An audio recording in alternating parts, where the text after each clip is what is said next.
All right, that's it. Centrist drama, YouTube, and their coverage of Israel. All free speech warriors are quiet about Khalil's possible deportation over free speech. Is Tesla farming, MAGA Twitter, tariff time, Department of Education layoffs, and more. We're obviously going to talk about Ukraine as well. Is Russia going to agree to the conditions set forth, or is Vladimir going to cook Trump? What the fuck is that image? It's a cursed image. It's cursed JD Vance, baby. Would you guys still like me if I was JD Vance? Probably not. Trump called Schumer Palestinian again. Asmond isn't quiet, but I don't think you want to hear his opinion. I wasn't talking about Asmondgold. Okay. I did not consent to have my blurry, out of focus chat likeness appropriated in this matter. What? Yeah. Have you said thank you? Have you said thank you? Imagine I look like this. Imagine I look like this and constantly went, have you said thank you recently? Yeah. I feel like I would melt my fan base at that point. Have you said thank you? But yeah, what are your feelings on the socialist candidate for New York City mayor, Zoran? He's my goat. He's my king. He's doing amazing things. I really, really hope he wins. That would be amazing. What is this? K-Hive liberals have now joined in on the anti-Hassan research law. What? K-Hive libs? What? Who cares, dude? This got fucking 20 likes. What's wrong with you? Who the fuck? Why would you bring that up? Y'all are crazy. When are you coming to China? I've been for a month now, and it's even more glorious than I could have ever expected. Hopefully soon. We'll see. All right, so where were we? This is the best JD Vance meme. Dude, this is disrespectful to Mao. That is crazy. Like using Mao's likeness in this way. Delete this. Delete this. You actually have done a great disservice. I will lose social credit. I will lose social credit. I will never get a Chinese visa. I will never be white Chinese. I can't believe my eyes have laid upon a desecration of an iconic figure of notoriety. This comparison itself it should be illegal. You will go to the countryside. You will toil the land. You will write consistently about how you have engaged in counter-revolutionary behavior. You will apologize for your reactionary sentiment. You will write about all of the ways in which you will write every single day about the ways in which you have engaged in incredible acts. You will do self-criticism, openly talking about the ways in which you have engaged in counter-revolutionary behavior. I disavow. This is the most I've ever disavowed this community. This is the worst thing this community has ever done. Okay, that's ridiculous. I can't believe it. I can't believe it. This is literally a thought crime. Yes, one that should be prosecutable. But in any case, where were we? More deep plowing for this fool? Yes, you must go and toil the land on the countryside until you return, understanding what kind of thought crimes you've engaged in. Completely unacceptable. Okay.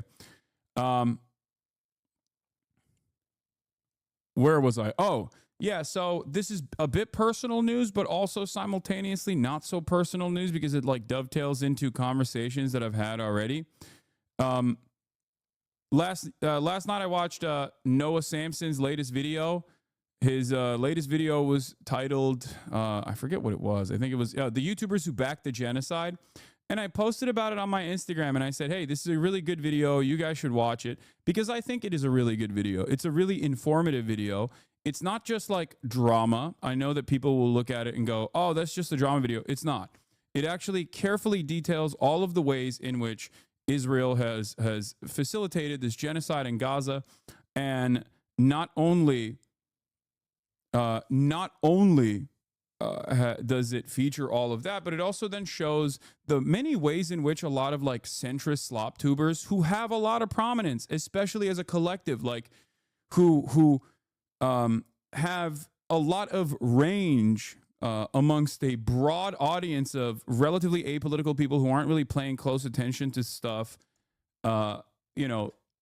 Basically those guys, I think those guys taking this like nihilistic centrist position on Israel by never really talking about Israel directly or never really talking about like the genocide and the things that have taken place, but instead covering it from the angle of like drama and what content creators are saying and how the content creators that are on the pro-Palestinian side being bad, like that, I think plays a very sinister and cynical role in also doing propaganda. And I think people need to understand that. So it goes beyond drama. It's just like, if you just simply cast it aside as drama, you miss the forest for the trees. It's important for people to recognize exactly what was going on there. I had covered this before. I covered Mutahar's like statements about this before. I didn't even know he had made one. Most of the time, a lot of content creators who are in like the tech space or in like random spaces, like they don't necessarily come out and make like big, bold, declarative statements about their politics or ongoing issues. But I think one of the ways in which like Keemstar adjacent drama slop YouTubers engage in this issue is by taking an even more sinister approach where they have no interest in understanding the actual impact, the actual issue, and instead they have all the interest in farming it and basically saying what their position is without actually saying what their position is. And I think that that is what a lot of these guys did. Some of them obviously openly and actively said they were pro-genocide, like Destiny. Other Destiny dick riders also played along with that. And then there's like, you know, someone like Mutahar who did the lightest version of this. Basically, the only impact that he had was to say, I'm apolitical. Both sides are kind of crazy, but the pro-Palestinian side in America, they're so bad. You know, there is no middle ground when it comes to genocide, obviously, as you guys know. But the reason why I'm talking about this is because it ties perfectly back to all of the deplatforming efforts that are taking place right now online against people who have criticized Israel. And you're basically joining in on that pile-on when your only output in terms of talking about this genocide is to simply say the pro-Palestinian guys are actually really bad. Anyway, so he had this to say this morning. I get watching other people's videos is all you're really good at, but try vetting out slander before promoting Hasanabi. I have never defended or backed the Israeli genocide on innocent Gazans. Never will I ever. To which I responded with, in your only vid on Gaza, you admit to not knowing about politics. You try to cover Israel-Palestine as drama slop for centrist audience. You defend Asmondgold for inferior culture / genocide comment, then attack pro-Palestinian voices. So I guess you just wanted the ad revenue then. I then followed it up by saying, Muta is a particularly insane case because he's a victim of the same right-wing mobs he often farms in his videos. He literally left Twitter because of the vicious racism. And here he is back again, only to farm more. Motherfucker, you went on Hajj. They hate you more than they hate me, which is true. He literally had to leave Twitter, and it's sad. It's a sad state of affairs when a brown Muslim content creator has to fucking leave a social media platform because people are so vicious and so relentlessly attacking him, not on the virtues of his thoughts or his ideas or his opinions either, just simply because he's Indian, okay? It's completely unacceptable. It's disgusting. I've talked about it quite extensively. Now, having said that, part of the reason why he came back was to unironically, you know, play the role of one of the good ones. That's what's so crazy about it. Like he will act like he will say, I don't have a political opinion, but then also turn around and demonstrate a political opinion that, of course, is trying to position himself as like a centrist person, okay? As a centrist person, angling it from the perspective of drama. To which he also responded, by the way, in your video on Gaza. He said, yes, I do admit to not being an expert on the topic. Didn't cover it as drama since it isn't one. Serious situation with dead people and attacks happening every day. I just don't downplay rapes and sugarcoat violent organizations like you. Also didn't defend Asmon in vid. Now, what's interesting about that response is it basically demonstrates the exact thing that I'm talking about. It also is a lie. He did cover it as simply drama because I responded back to him saying, I didn't cover it as drama with this tweet. Okay. Yeah, I don't do this, and then ends up doing it. I responded with, we were a year into a genocide here. This was your only video on the topic. It downplayed and ran defense for Asma's takes, while the bulk of your commentary revolved around how evil the pro-Palestinian streamers were from clips you compiled off snark subreddits. 990,000 views, though. And then I said, just going to leave this here again. For 16 months, there's been a genocide going on in Gaza. Israel has the same ambitions for the West Bank, which has been under apartheid occupational rule since 67. If your advocacy is slandering and deplatforming pro-Palestinian voices, just admit you love Israel and its genocide. We know, right?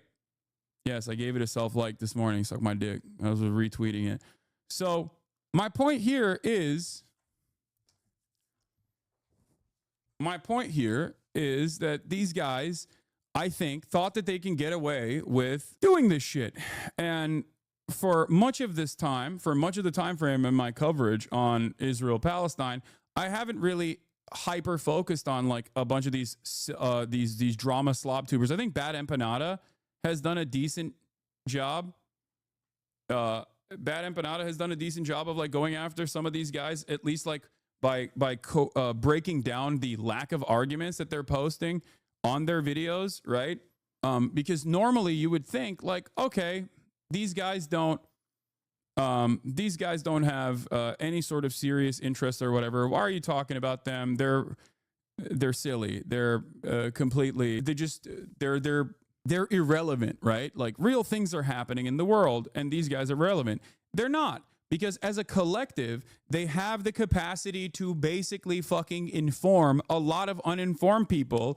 And what are they using? What are they doing with the influence that they have? They're deluding people into thinking suspiciously that all of the fucking pro-Palestinian people, all the pro-Palestinian advocates are just like scary racist monsters or whatever. They're scary racist monsters that are undermining rapes. Like that right there, didn't cover it as drama since it isn't one. I just don't downplay rapes and sugarcoat violent organizations like you. That right there is literally, that right there is a political statement. And it is one devoid of any information whatsoever. And yes, in terms of Mutahar, he's an interesting person because I used to talk to him all the time. I used to get help from him on like Steam Deck related stuff. And then he started orbiting Destiny around the same time that Destiny was like becoming super pro Israel. And he noticeably was quiet on this issue. You know, he had more tweets about this. Not sure what he meant by your kind, though. Maybe you know. Yeah, like you are not pro free speech. You're not an honest person.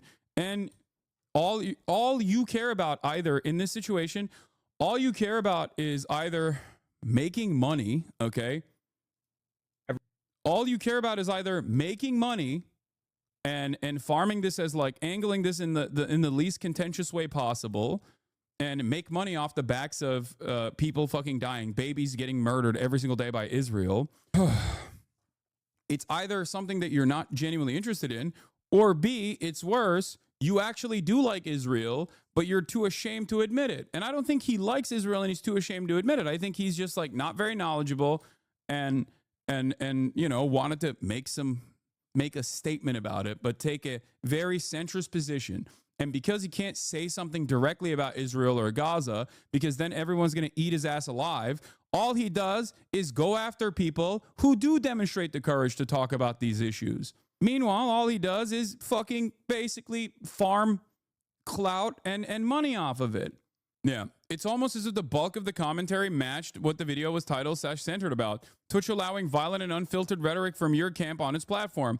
The clips were actually sourced from the creators who streamed them. No, they weren't. You fucking took clips that were directly out of context from fucking Destiny's subreddit. That's where a lot of this stuff comes from. It's okay. You don't have to admit it, but we know that that's what a lot of slop tubers do. It's not just Destiny subreddit either. They literally, most people that make these kinds of like drama-centered videos unironically just source it off of fucking Reddit. That's it. They literally go off of Reddit comments. That's the game out here. That is the level of research that most people dedicate to T channels and drama channels in general. But yeah, notice how there is no statement here, okay? Notice how there is no like evidence here. The evidence is Twitch is allowing violent and unfiltered rhetoric, or you're downplaying rapes. Like, did this person read the UN report? Did he even watch like the Sheryl Sandberg atrocity propaganda flick and then develop his opinion on this issue? Did he read any Israeli newspapers or American newspapers on the matter? And that's how he came up with this idea that like mass rapes had taken place, because he read the New York Times screams without words propaganda piece that was immediately undermined, by the way. Like, did he do any of that? Is that why he has this position? No, he has no position. He's just repeating something he saw on Reddit. That's my point. And that's what's really frustrating about this issue, is that these guys try to maintain this like nihilistic centrist perspective, but they constantly attack one fucking side while also lightly criticizing the other side. Here, look at this. Look at the situation. Asmondgold quite literally said Palestinians are inferior culture and genocide is appropriate. Everything Western values stand for, and it is an inferior culture in all ways. Ooh, god damn. Bro, what the fuck? Holy shit. Dude, he went in. He's fucking, ooh, god damn. I don't know where the full clip is. I guess it's, so what the fuck is so who did he say? Did he say the Palestinians were inferior cultures or something? I mean, like, at the end of the day, I don't think anybody should sit there and fucking be like, oh, I guess a whole group of people deserve to be genocided. Like, at the end of the day, that doesn't make you any better. Damn, thanks, man. That's a good take, right? That's a good take. He's obviously being very critical of Asmondgold here. Is it matching what Asmondgold is saying? Not necessarily. You know what I mean? It just doesn't really. This is the problem that I have with so many fucking centrists, okay? They will always defend free speech on the principles when it comes to like some of the most insane right-wing shit you've ever heard, okay?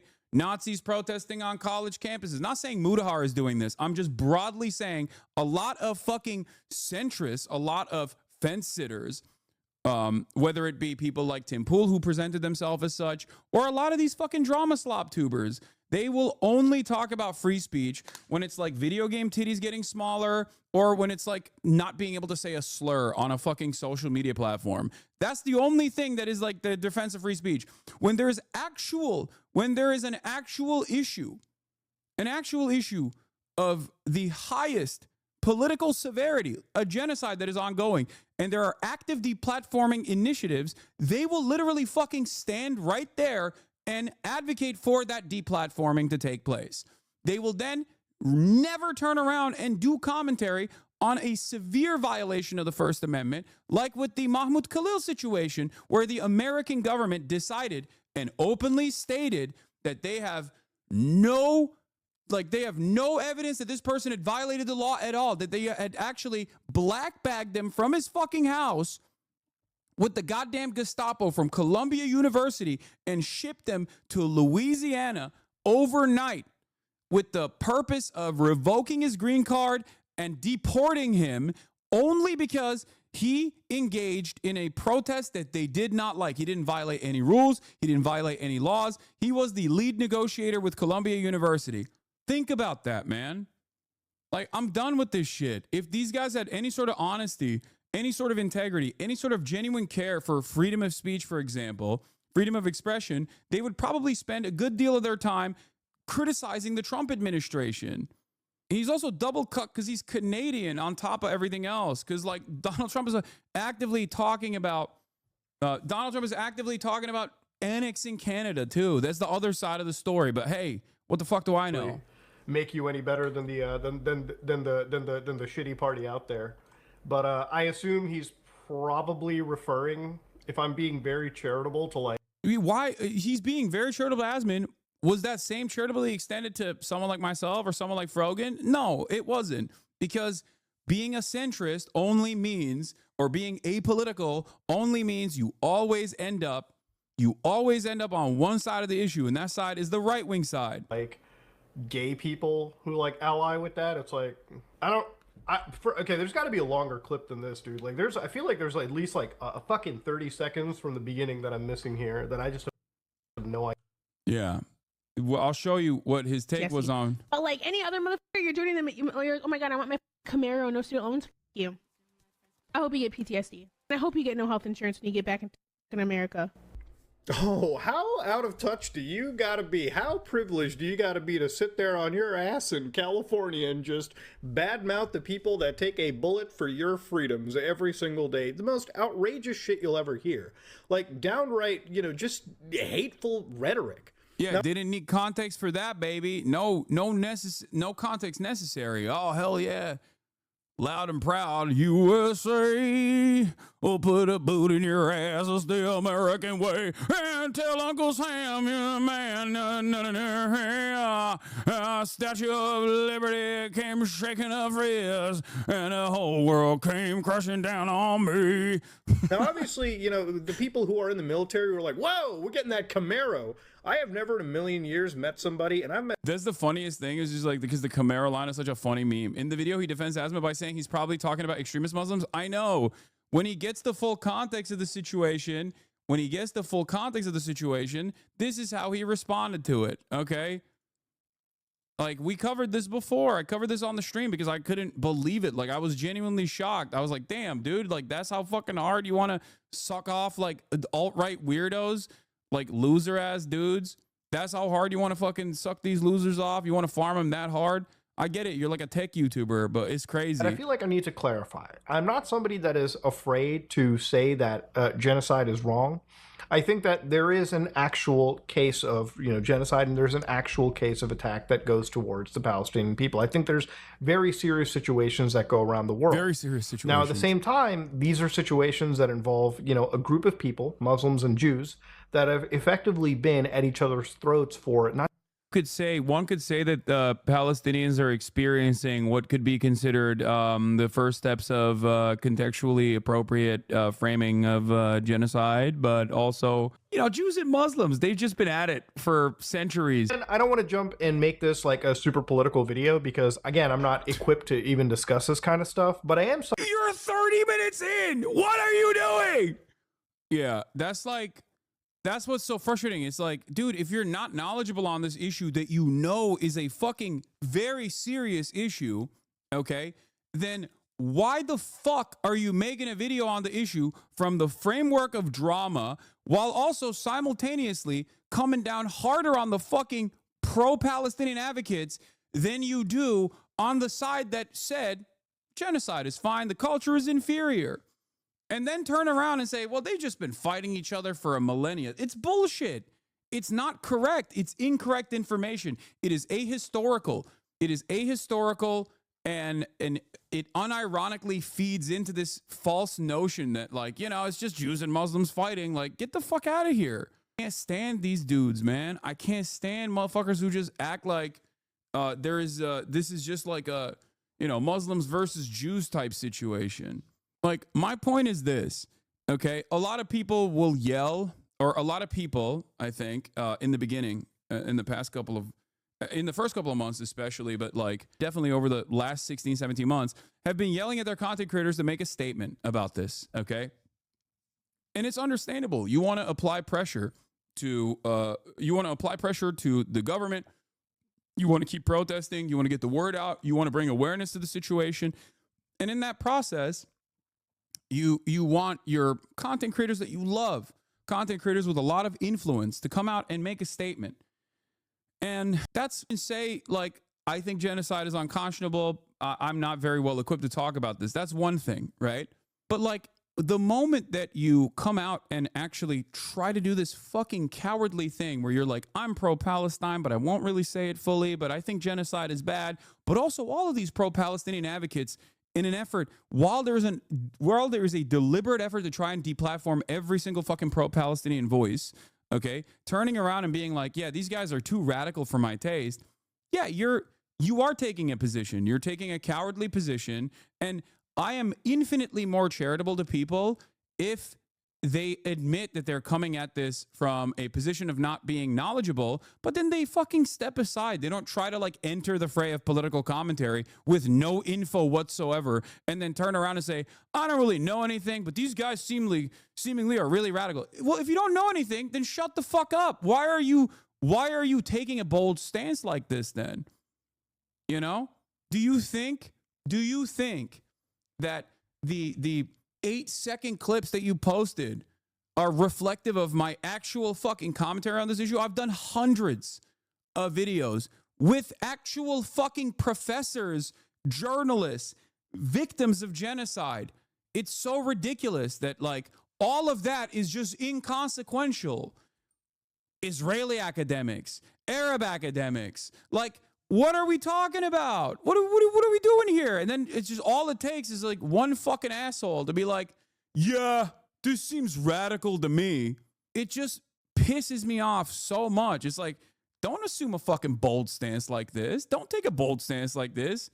Seems like you have a firmly held conviction on the matter. These guys are too radical. That's the, when all is said and done, when the dust is settled, is that what you want your primary takeaway from this subject matter to be? We have a finite amount of time on this earth, okay? On God's green fucking earth. We only have a limited amount of time here, okay? We are going to perish one day. In that finite amount of time, you and I, Mutahar and myself, we were fortunate enough and privileged enough to have a platform with profound influence, okay? Is that what you want your only takeaway to be from this moment? I'm not pro-Israel. You know, I don't think genocide is appropriate, but these people who are actually calling out this genocide are getting attacked, and I am joining the people that are attacking those people. It's fucking ridiculous. It makes me so mad. It is so cowardly. All he could have done is maybe even shut the fuck up. Like, I don't know why he thinks he's dipping his toes back into this. Okay? I don't want to talk about that topic, creator is pro-Israel. Yeah, it's crazy. Yeah, Muda going after Twitch here when Destiny and Ethan started brigading advertisers together. Exactly. And it's also the kind of shit that like a lot of these apolitical content creators wouldn't stand for normally. Okay? It's a lot of stuff that these apolitical content creators normally wouldn't stand for if it was happening to any other fucking content creator. You want to know what I mean by that? Like, if any other content, these guys were attacking Ethan when Ethan was like calling out Keemstar's advertisers because they were like, you can't fuck up the bag. You're going to fuck up the bag for everybody. But hey, God forbid, dude, when deplatforming, you're always anti-deplatforming until it's a motherfucker who you don't like or is saying some shit that you don't actually like. I hate that. I hate how cowardly that shit is. Have some fucking conviction, dude. Yeah, he's just he's just framing drama for views from his right-wing gamer audience. I don't think you should think too much on this. I'm not. I know that is the statement. I know that is what's going on. I don't like that. I don't like that these guys' only politics is basically so many slop tubers online. Their only frame of reference for politics is just like, this guy is an avatar for all things progressive. A lot of people fucking hate him for that reason. I'm just going to shit on that guy. And it's a cowardly way to say your position without saying your position.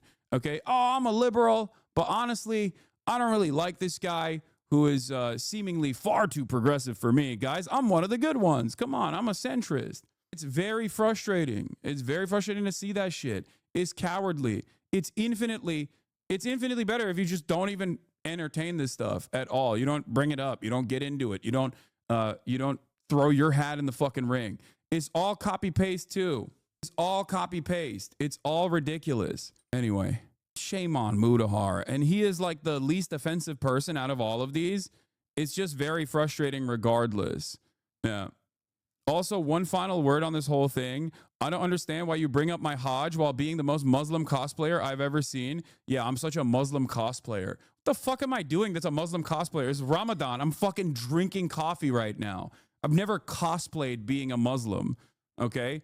I was born a Muslim to a Muslim family in a Muslim nation, and my opinions on Islam have evolved throughout fucking time. Just because I defend Muslims and their right to practice their fucking religion doesn't mean I'm a Muslim cosplayer. You know who's a Muslim cosplayer? Andrew fucking Tate. That's a Muslim cosplayer. I've been pretty open about my perspective in terms of like how I view religion, my religion, and what I think of it all.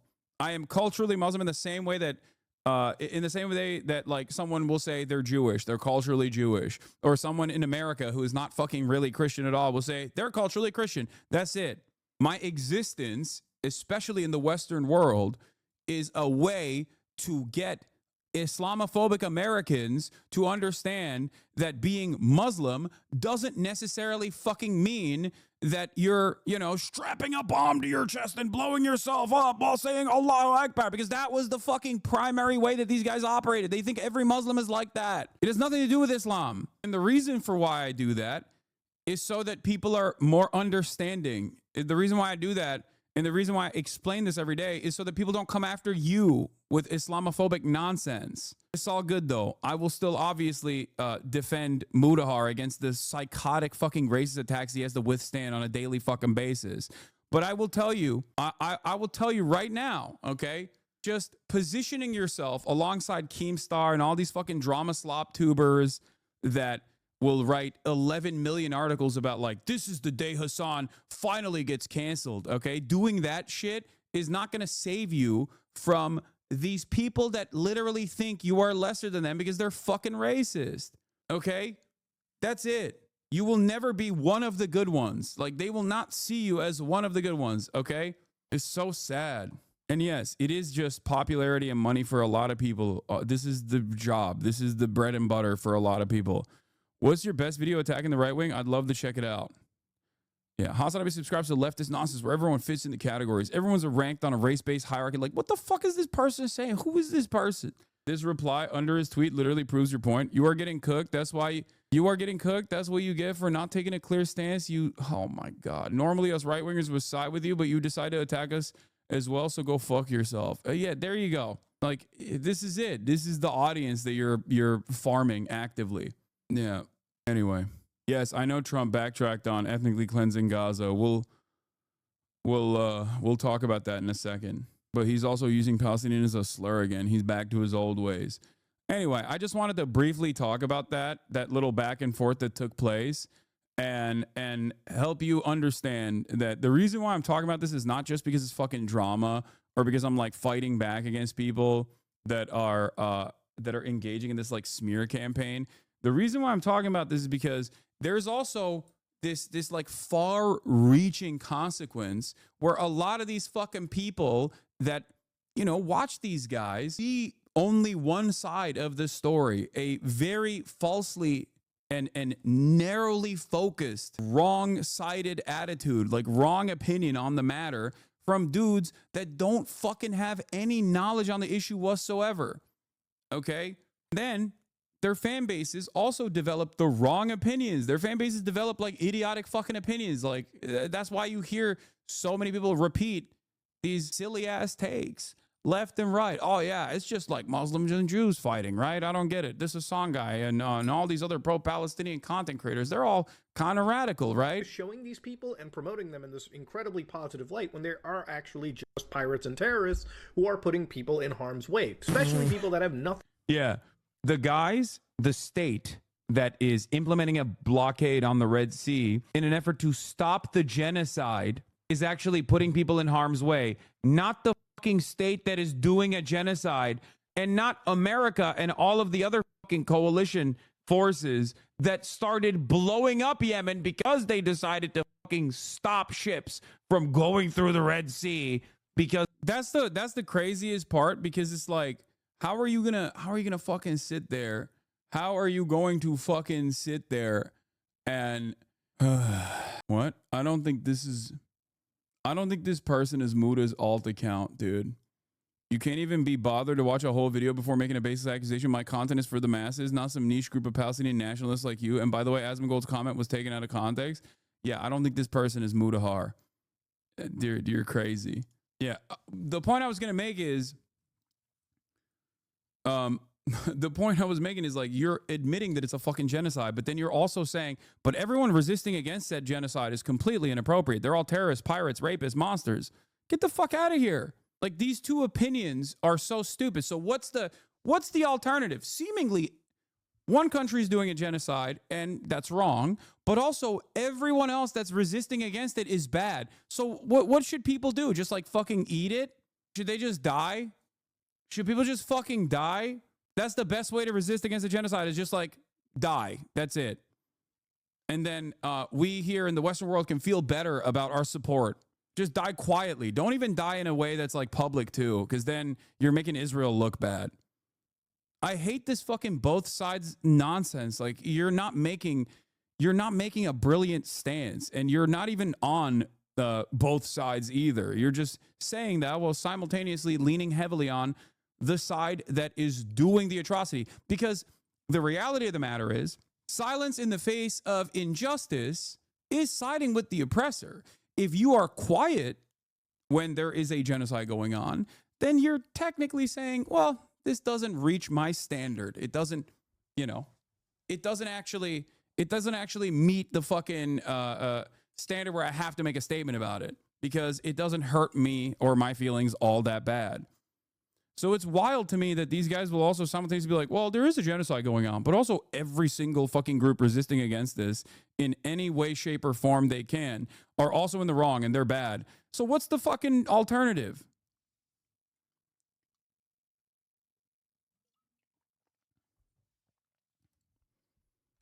What's the alternative? Yeah, if you ask what's the alternative, he'll just say he doesn't know about politics to know the answer, but that won't stop him from grandstanding ignorant critiques. He'll dish out to people who do know more than him. Exactly. Because they wanted to enforce some kind of penalty for the genocide that Israel was conducting. Oh my God. Thank you, Mutahar.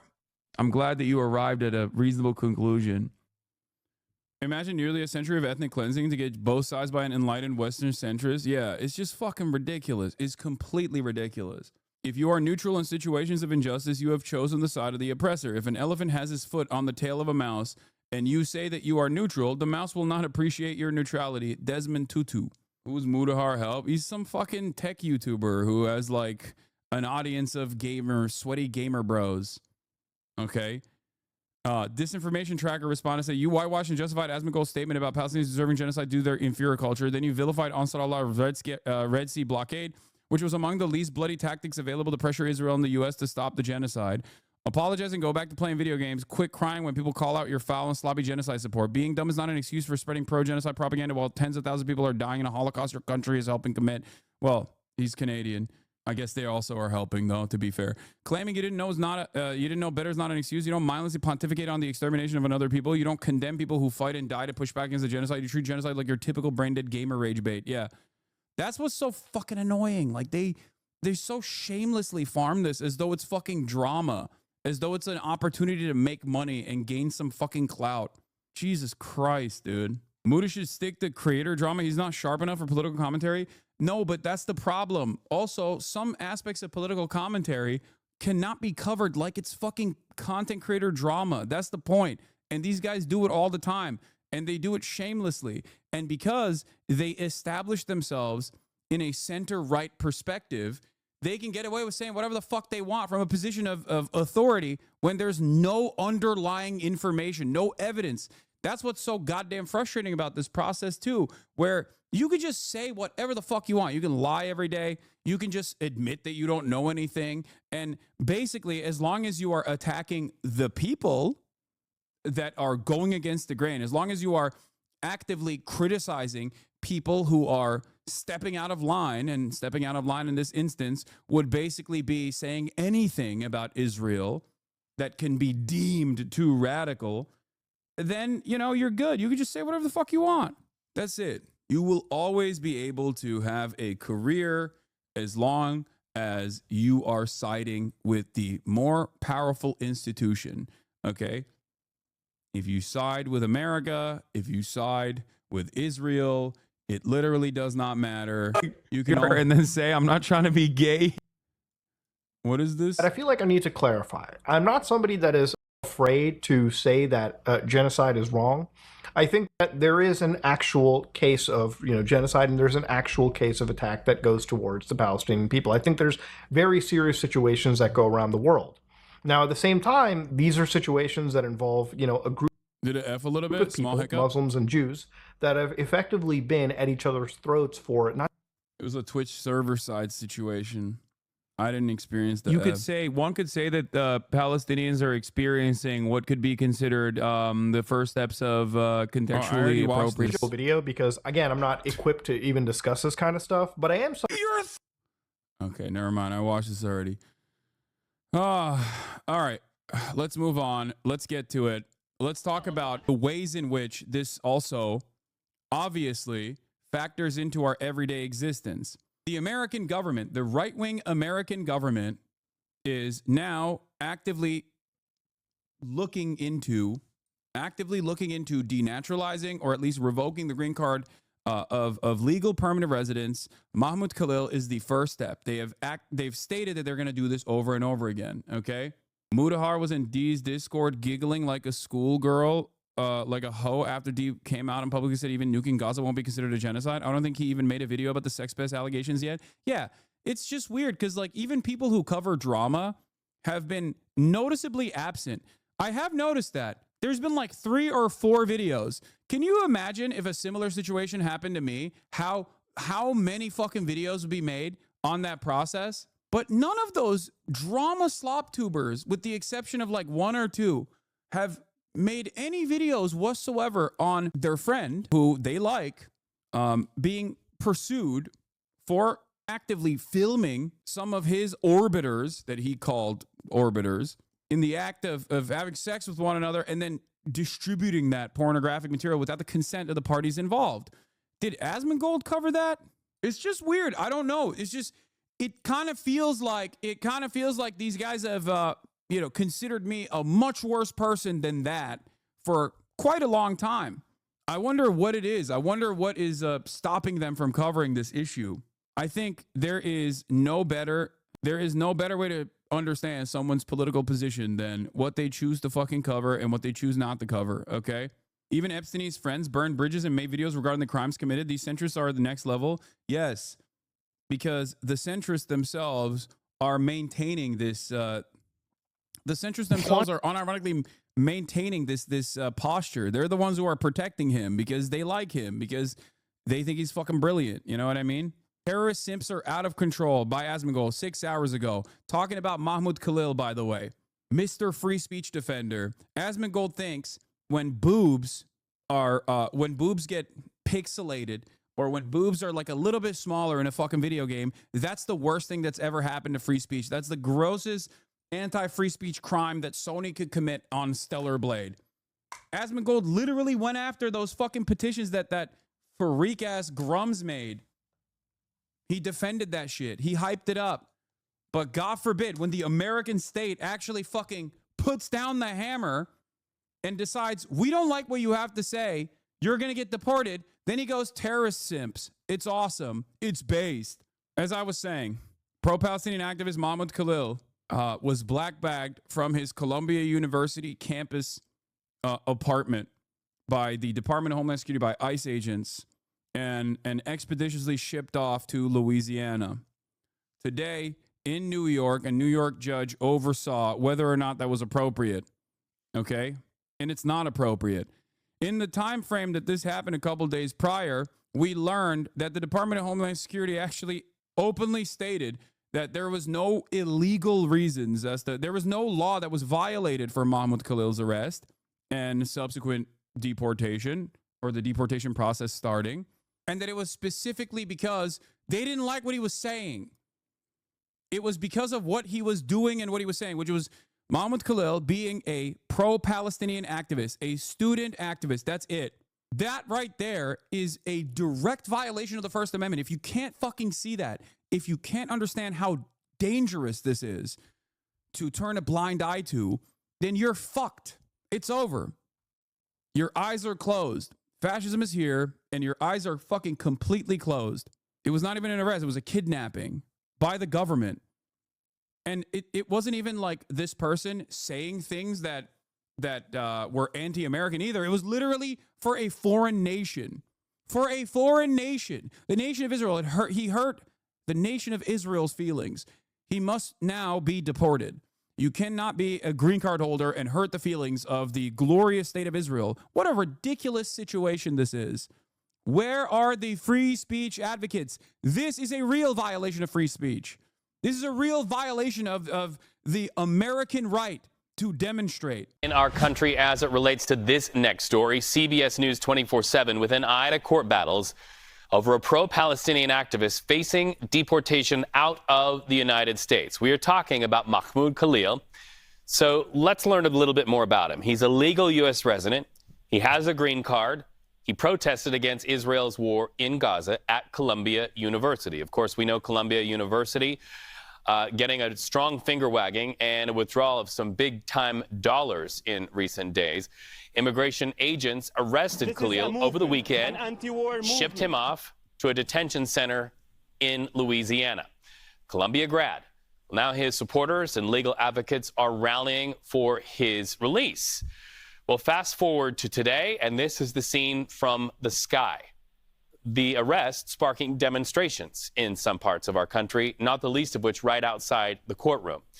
The White House says Khalil's arrest is the first of many, and that sent protesters who say his speech should be protected as a legal resident of the United States under green card status. Well, they say they're going to protest that. They say he should be protected, should not be deported. Meanwhile, the Department of Homeland Security, we are understanding, says they will detain more people connected with last year's protests. All right, it's my understanding that we have an opportunity now to hear a news conference on this very issue. Louisiana is a day too long. We and he fully intend to vindicate not just his First Amendment rights, but those of all lawful permanent residents and anybody who wants to speak out. It simply cannot be the case that you can be disappeared at night off the streets of New York City simply because the current U.S. government, the current administration at the White House dislikes what you have to say. That is, not just un-American, it's also unacceptable. And so Mr. Khalil and we will fight as hard as we need to in court to bring him home to New York City as soon as possible. And that's one of the motions that is now pending before this court. It is a motion to bring him back home and to free him so that he can fight this removal case. We won't be answering questions right now, but look, this. Okay, so I'll just say this and I'll step back. It is absolutely unprecedented. The grounds that are being cited by this right here is such an insane violation, dude. He's being held in a detention facility in Louisiana. Okay. If people, it doesn't matter what your perspective is. Like, it doesn't matter. I'm telling you right now. It literally doesn't matter. Even if you're a fucking right winger, okay? Even if you're pro-Israel, if you are stupid enough to think that this is a good decision, you are so goddamn short-sighted. You are not seeing the fucking forest for the trees. This is an insane violation of the First Amendment. Why Louisiana? Because they judge shop and they have more reactionary, more right-wing judges in Louisiana that will expeditiously move on with this process and possibly revoke his citizenship and deport him, even if there isn't like real reason to do any of those things. Like, America doing this kind of stuff in the war on terror to random people that they decided were terrorists because they were shipped out of Pakistan or whatever, it was already completely unacceptable. It was a violation of human rights. We were gross for doing it. We have ramped up the pressure. We have actually escalated this. It's not even like people with student visas, which also would be completely unacceptable. I'm not even saying that is even remotely acceptable. It's still unacceptable if it was done to someone with a student visa. But the fact that it's being done to someone with a fucking green card is insane. We are officially one step removed from denaturalization. How can people not fucking see that? If they can do it to him, they can do it to you too. Do not think that you are safe. Do not think that you are safe. How can people be so goddamn short fucking sighted? What crimes did he commit personally to deserve deportation? It's hard to say whether he committed a crime, but there's a higher standard of conduct for people that are green card holders than people who are natural. That's not true. That's not true. That's literally not true. No. First of all, if that was the case, then the American government could just kidnap fucking tourists on U.S. soil, okay? Oh, you're on a tourist visa. I can kidnap you and kill you now. You have no laws, no due process whatsoever. Like, it doesn't work that way, okay? Everyone that's legally and even illegally on U.S. soil still has due process. They still have a right to a fair trial, okay? The idea, this is like, you don't know anything. It makes me so mad. There is no tiers for people in terms of like the criminal justice system. You can't just be like, No, sorry, you're a green card holder. I can, the government can come in and just deport you. No, the reason why people are fucking freaking out over this is because up until this moment, it is completely unacceptable, okay? Just because the government decides it's acceptable doesn't mean it is. It is not only immoral, but it's also illegal. You can't, based your way out of this argument. It's so fucking stupid. Wise citizens. Yeah, there's a higher standard of conduct. And he wasn't meeting that conduct, so he's getting deported, hopefully. Hopefully. My grandmother was from Germany, had to flee with her family during Hitler's regime. She had relatives who would eventually be killed in the camps. In her life story, she wrote that one of the first steps when Hitler took power was to strip all educational institutions of Jewish professors, including her father. So they had to leave. This is fascism. This is Nazism. It's already here, and it's not hyperbolic to call it that. Exactly. It's not. It's not. People don't understand. People do not fucking understand what is going on. People do not understand what's happening. What's happening in front of their fucking eyes, dude.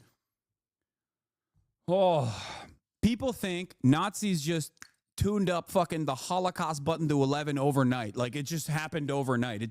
It wasn't a process that took decades of dehumanization and justifications that were created, legal justifications that were created off of completely false premises that Jews were responsible for all the wrong things in America. I mean, I'm saying American because we are talking about America in German society. It didn't happen. It was gradual. We are closer and closer than ever before. We're in it now.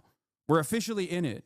The only thing that is stopping Donald Trump from implementing full-blown Gestapo shit at this moment, the only thing that is stopping Donald Trump from implementing full-blown Gestapo shit of like door knocking and just like rounding up people and putting them in concentration camps is logistics, okay? That's it. They don't have enough money and they don't have the detention centers right now. And they don't want, ICE doesn't have the capability to do so. That's it. We've passed the Rubicon. The only thing that's stopping these guys is money, okay? And also, all of this is happening. It's all tied together. All of this is happening. And in the backdrop, we have a Senate battle that I am truly terrified is not going to be fought by the Democrats, okay? They passed the continuing resolution in the House. All the Democrats voted against it, obviously, with the exception of one. Fuck them. But they had the opportunity to vote against it because they knew that it was going to pass with or without them. In the Senate, you need 60. John Fetterman is the only Democrat that has come out and said they're going to pass this budget bill. They're not going to force a shutdown. They're not going to use the one weapon that they have to claw back some of the insane power grab that the Republicans are engaging in. And John Fetterbrain has already said, no, it's cool. I'm on board. So now you have one Republican that says he is not going to vote for this. And you have one Democrat that said he is going to vote for this. So you still have 10. If the Democrats back down from this battle without getting assurances or protections in this process, it's over. Okay? And what's crazy to me is like, if we shut down the government, it's going to be on our hands. Bitch, the government is shut down effectively. Donald Trump is doing everything in his power to shut down the government right now. Oh my God. And I know that there's breaking news on the story, but I want to cover the Mahmoud Khalil side of this first before we move on, okay? Before we move on to that side of the story. I just wanted to give you a briefer on where I'm going to go for this. I heard that it got blocked. And there should be? Yeah, they should be. And I support this completely. I hope they do this to more of them. We have enough troublemakers in the country already without importing new ones on green cards to start even more trouble. Dude, you live in a fucking house that has black mold with cockroaches on you, okay? Shut the fuck up. Oh my God, this makes me so mad.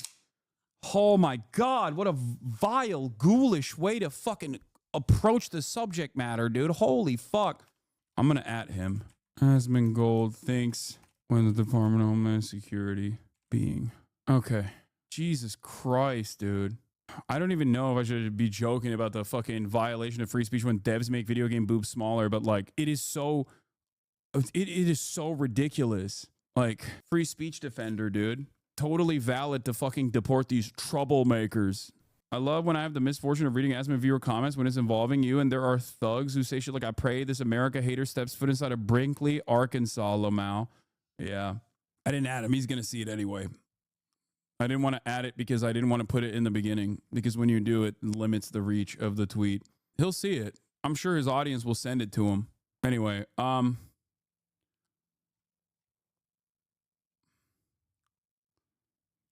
it's just like, oh my God.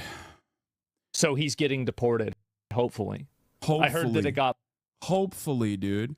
Hopefully he's getting deported. Like, what a fucking insane statement to make, dude. Holy fuck. People are so comfortable making statements like this as long as it's the government doing this shit.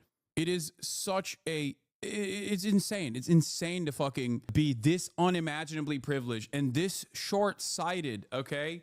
A government that will violate its own constitution this freely against people that you don't appreciate, okay, will do it to you as well. I mean, it's a cliche, but the Martin Niemöller poem is just like, it's perfectly apt for this situation, you know? This is Pacifica Radio's letter. Where is the For oh my God, I'm so annoyed. I just want to watch like one fucking 50-second clip, and there's no here, this is it, I think. On this Holocaust remembrance. I'm so annoyed. Let's find it. I'm sure I'll find it. The First Day Came poem about the Holocaust is apt in this situation, is an apt way to understand what the fuck is going on, okay? First, they came for the communists, and I did not speak out because I was not a communist. Then they came for the socialists, and I did not speak out because I was not a socialist. Then they came for the trade unionists, and I did not speak out because I was not a trade unionist. Then they came for the Jews, and I did not speak out because I was not a Jew. Then they came for me, and there was no one left to speak out for me. It's apt. It's important for people to understand, okay? Martin Niemöller wrote this poem. He was a prominent Lutheran pastor in Germany.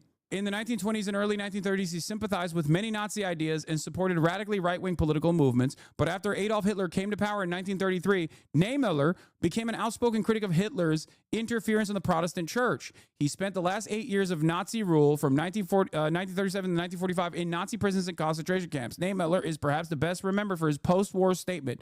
For Asmondgold's "Then They Came for Me and No One Will Speak Out" is only when the fucking right-wing reactionary movement finally decides video games are too violent and have too much pornographic material. Then maybe he'll fucking leave his house to go protest against the goddamn government, you know? At that point, it'll be far too late, I suspect.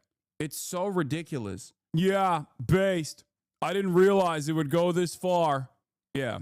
In the American history of free speech, okay, free speech protections have rarely ever been afforded to what the federal government is considered radicals, okay? Anti-war protesters, communists, socialists, anarchists, black revolutionary figures, people that are disruptive to the hierarchy, to the pre-existing hierarchies, okay? That's true. American history has not been fond of, throughout American history, the government has not exactly been fond of you know, people that have opinions such as myself. We then turn around and actively whitewash people that have been on the right side of history, and we rarely ever cover the people that were also on the right side of history. We oftentimes will repeat that they were like violent, you know, Malcolm X and things of that nature, like the Black Panther Party. They were violent radicals. And the other radicals that were historically more peaceful, even if at the time we consider them to be radical and wrong, like MLK, who was fucking assassinated, who the FBI actively came after and tried to smear over and over again, we turn around and we whitewash their perspective. We turn around and we whitewash what they stood for and make him a more appropriate figure for consumption in an effort to make sure that people understand that, yeah, no, this is only acceptable forms of protest here, okay? No unacceptable forms of protest. Yeah, civil rights were won by polite discussion and emotional clarity. That's how it happened, which is wrong. That's not how it happened. I cannot comprehend how people don't understand that this is, it's over, you know? If you're if you're defending the government at this point, you're fucking cooked. You're absolutely cooked. By the government for purportedly claiming to revoke his green card and putting him in removal proceedings. This is a person who is a lawful permanent resident. This is a U.S. person. Those grounds are vague. They are rarely used. Essentially, they are a form of punishment and retaliation for the exercise of free speech. We think it won't fly in federal court. We think it won't fly in immigration court. And it certainly should not fly in the court of public opinion. All right. Thank you, Ramzi. Hi. Next, I'd like to introduce Bahid Azmi, the legal director of the Center of Constitutional Rights, also a member of Mahmoud's legal team. Bahir Azmi, Baher Azmy, from the Center for Constitutional Rights. Mr. Khalil's detention has nothing to do with security. It is only about repression. The United States government has taken the position that it can arrest, detain, and seek to deport a lawful permanent resident exclusively because of his peaceful, constitutionally protected activism. In this case, activism in support of Palestinian human rights and an end to the genocide in Gaza. The government takes the position that because the Secretary of State finds his dissent unacceptable or contrary to U.S. foreign policy, he can be deported. As Ramzi suggested, it's largely unprecedented, save for ugly historical precedents, including the Red Scare and McCarthyism. That's what we're talking about. We're also talking about a period of repression that the Center for Constitutional Rights knows well, following 9/11, when we were in the courts trying to get people out of secret detention. One thing that's different now is the legal infrastructure is so much stronger, and everyone out here on the streets knows that we cannot hide in the face of this amount. So not unprecedented. I think it's unhelpful to simply talk about historical wrongs in the context of what is happening right now. It is unprecedented for the moment, okay? It's unprecedented for the moment. That's it. You need to get liberals to understand that this shit is completely ridiculous and it's completely illegal, okay? Yeah, it was Red Scare shit like deporting racial justice advocacy. I mean, they fucking executed racial justice advocates, obviously. No one is safe. No one. No one is safe. You let this government start off by claiming falsely that someone is just simply too anti-Israel for your liking. You could do this to him.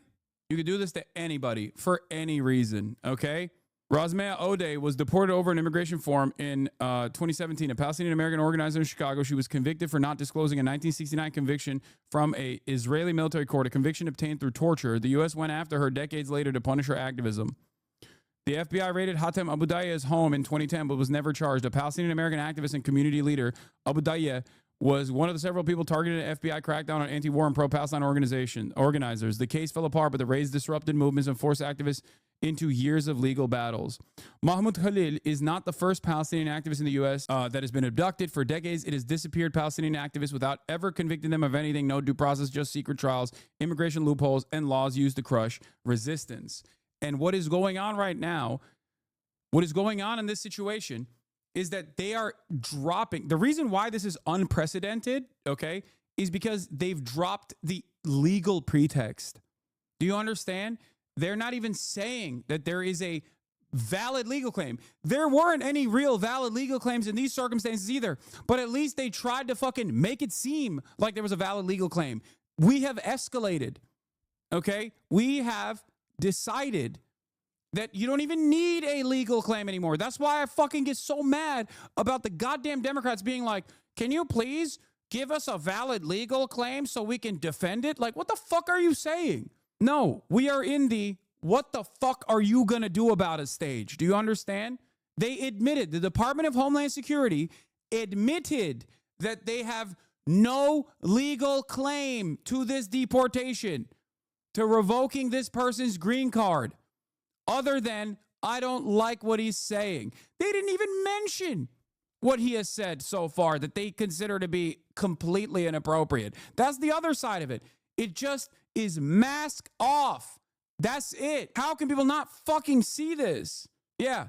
Their only perspective on it is adverse foreign policy consequences for the United States. New documents reveal that the U.S. government is basing its case to support Mahmoud Khalil on Marco Rubio deciding that Khalil's presence or activities in the United States would have serious adverse foreign policy consequences for the United States. This is in-fucking-sane. Oh, my God. How can people not see that?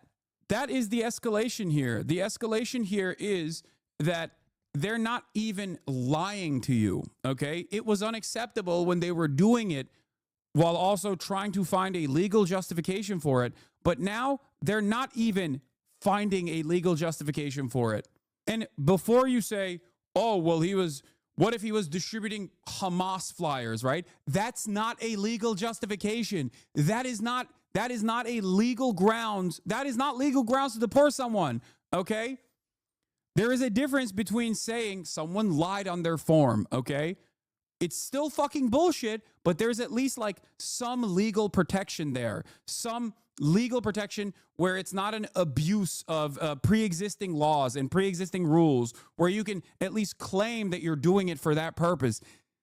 Claiming that someone was distributing flyers with, pro-Hamas propaganda on it is not a legal justification in the United States of America. You cannot do that. You cannot revoke someone's fucking green card over that. That's crazy. Oh, so you like Hamas flyers is what those fucks will say now? I don't give a fuck what those fucks will say now. You can't do that. And there's no evidence that that was happening anyway. And even if that was happening, they're not even using that as evidence. They're not using that at all. It's not a First Amendment violation when a private company decides they don't want to platform you, okay? That's not a First Amendment violation. It's shitty. Okay, it happens all the time. It happens to people like myself as well. It is actually, however, a real violation of the First Amendment when the federal government is trying to enforce some cruel measures upon a human being that is a legal permanent resident for the crime of not liking what he has to say. That is a real violation of the First Amendment. That is real First Amendment violation shit, okay? This being done at the behest of a foreign nation makes it even crazier. This is not Israel. This is the United States of fucking America. You can't do this shit, okay? The fact that there are people who don't recognize how insane that is and how this is a completely unacceptable violation is shocking. Mahmoud Khalil was taken by ICE and accused of affiliation with Hamas, but they haven't charged him or shown any evidence. Nobody knows what will happen to him. Under U.S. law, being aligned with a group isn't a crime. Only providing material support is. ICE still hasn't said what he actually did. Razmea Odeh was deported over an immigration form in 2017. This is also unacceptable, and the real reason why they did this was because he was a fucking Palestinian-American organizer. That's the reason why Razmea was deported, okay? But in that situation, while that was also unacceptable, they at least had like some minor paperwork thing that they could fucking point to. In this instance, they don't even have that. And even if they did, they're not even presenting it because they don't care. The entire purpose here is to basically move the needle into this fucking direction. The FBI raided Hatem Abudayeh. We already talked about this. Sami Al-Arian spent 12 years in prison, 2003 to 2015, and was then deported. A Palestinian professor, Al-Arian, was accused of supporting Palestinian resistance, but no evidence tied him to any violence. A jury rejected most of the serious charges. He took a plea deal to end it, but the U.S. forced him into exile after years in solitary. Mazen al-Najjar held 3.5 years, 3.5 years on secret evidence, never charged. A Palestinian academic jailed on vague national security claims. Al-Najjar spent years in detention without ever knowing why. A judge ruled it unconstitutional, but the U.S. deported him anyway. Palestinian resistance is criminalized in the U.S. The U.S. doesn't need a conviction when it can just disappear you through forced exile and political suppression. No charges, no trials, just raids, deportations, and indefinite detention. We all have to fight this, or they'll keep getting away with it. I would go so far as to say all of those previous instances of unacceptable ways in which these people have tried to find legal justifications for deportations like this played a role in what the Trump administration is doing now. And I'll go so far as to say that the Democrats also are liable here. They are morally culpable in this as well.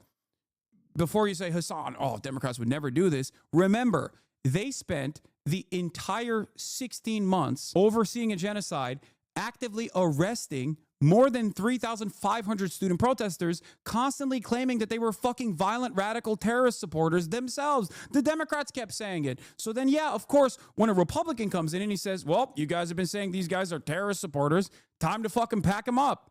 This is how it works. They do not have to use any real justifications for it. They can just simply claim. There are a lot of reasons They can just simply fucking claim you're a bad dude.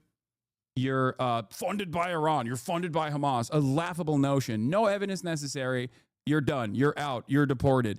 And they will move on from green card holders. If they can do this to green card holders, they can do this to student activists that are on student visas. If they can do this to student activists on student visas and green card holders, they can do this to American citizens as well. And if they can do this to American citizens, they will eventually do it to you. It doesn't matter. You might think, okay, well, I don't give a fuck about Palestine. I don't give a fuck about Israel. Who cares? Okay? There will come a moment where it will be an issue that you do care about. How do you not understand this? As the illegal enforcement moves in this fucking direction, if you think you will be spared by the violence, you are a fool. It will eventually come for you or someone you care about. Okay? What are the odds of them putting him and many others in the future in Guantanamo so they can skip this whole law bullshit? They already said that anyone who destroys Tesla will be branded as a terrorist. Yeah, that's the other side of this. Like if someone engages in an act of vandalism against Tesla or Tesla stores or whatever, then there is a legal process to go through. You can't just slap them with the vague terrorism designation and decide to do whatever the fuck you want to them. Terrorism as a political designation is intentionally vague. The reason why it is intentionally vague is so you can apply it to whoever you don't like. The terrorism designation is applied so that you can deny them their due process. I don't know how more people are not up in arms against this. And I genuinely am shocked that, like, look, I'm not expecting Asmondgold to have a principled freedom of speech stance. Like, obviously, make no mistake. He's just, reacting to whatever his fucking chat is saying. But god damn, dude. Like, it's shocking that more people don't understand how genuinely consequential, how genuinely damaging this is. Yeah. Like, Mr. Trump will end this war on free speech. Like, that's, yeah. Holy fuck. Of repression. We will be fighting in the courts and fighting in the streets to bring Mahmoud home and prevent this level of repression from spreading to many others, as the administration has threatened to do. Why not argue the merits in court today, sir? The judge invited repeatedly. Thank you, Bahid. Now we'll hear from Professor Joseph Howley, an associate professor at Columbia University. Good morning. My name is Joseph Howley, Howley, and I'm an associate professor of classics at Columbia University. The last time I spoke at a press conference was April 18th. That day, police officers in crowd control gear entered our campus for the first time in decades and carried off dozens of students who were peacefully and quietly encamped on one of the enclosed lawns in front of our library, threatening no one. As I watched this unfold in horror, I was asked to speak at an emergency press conference alongside Mahmoud, who had just been asked to negotiate on behalf of the encampment. It is always dangerous to speak in public for Palestinian rights, safety, and freedom with your face uncovered and your name declared. You can be sure you will be harassed, doxxed, terrorized. People will try to get you fired from your job. What is this person? There was a question that someone had. I feel like even if they're wrong, they'll still maintain opinions out loud because it's contrary to their enemy, you. I mean, it doesn't matter. For speaking here, I will receive a new round of death threats, there was slander, there was someone in the chat that asked me a question. Like, I don't know where it went, though. I lost to my employer. When I step down from here, I will publish these remarks to protect me from the inevitable attempts to misrepresent my words. And Mahmoud, as a student negotiator, took these same risks and many more. Mahmoud is a man of decency, honor, and kindness. He has distinguished himself in his work as an advocate and negotiator, as someone committed to peaceful resolution of difficult situations. He is a consummate diplomat in his disposition and his character. What the Trump government is doing to Mahmoud is obscene. It is unreasonable, intolerable, unconstitutional. So why do they think they can get away with it? The Trump administration is betting that Americans will happily look the other way as one more Palestinian is victimized here on American soil. They are betting that when you hear Mahmoud's name or the word Palestinian, the parts of you that make you a thinking and rational and caring person will switch off, and you will believe the worst about him, and you will turn a blind eye to these grave violations of his rights. And after what I've seen over the last year and a half, I'm not sure they're wrong. Anti-Palestinian groups have spent all year casually leveling the most dangerous accusations on the flimsiest grounds, and members of our own community have repeated them. Don't like seeing a kafia? Call them a terrorist and call the cops. Don't like their views? Call them anti-Semitic and get them expelled. Don't like that your Jewish colleague has the chutzpah? CBS News 24/7 outside the courtring where those arguments. The guy in the back is saying, we love Trump. And he's trying to, apparently there were people that were at that protest. They're saying that, he was like antagonizing people, trying to fight them, trying to start fights and shit. That's what happened. About Mr. Mahmoud Khalil played out. And now we have an opportunity to talk to somebody who was on the inside of that courtroom. Let's bring it over now to CBS News legal reporter Katrina Kaufman outside that Manhattan courthouse. You were just in the courtroom. Obviously, the perspectives we just heard were very much in favor of Mr. Khalil. What can you tell us about those arguments that happened in court today? So,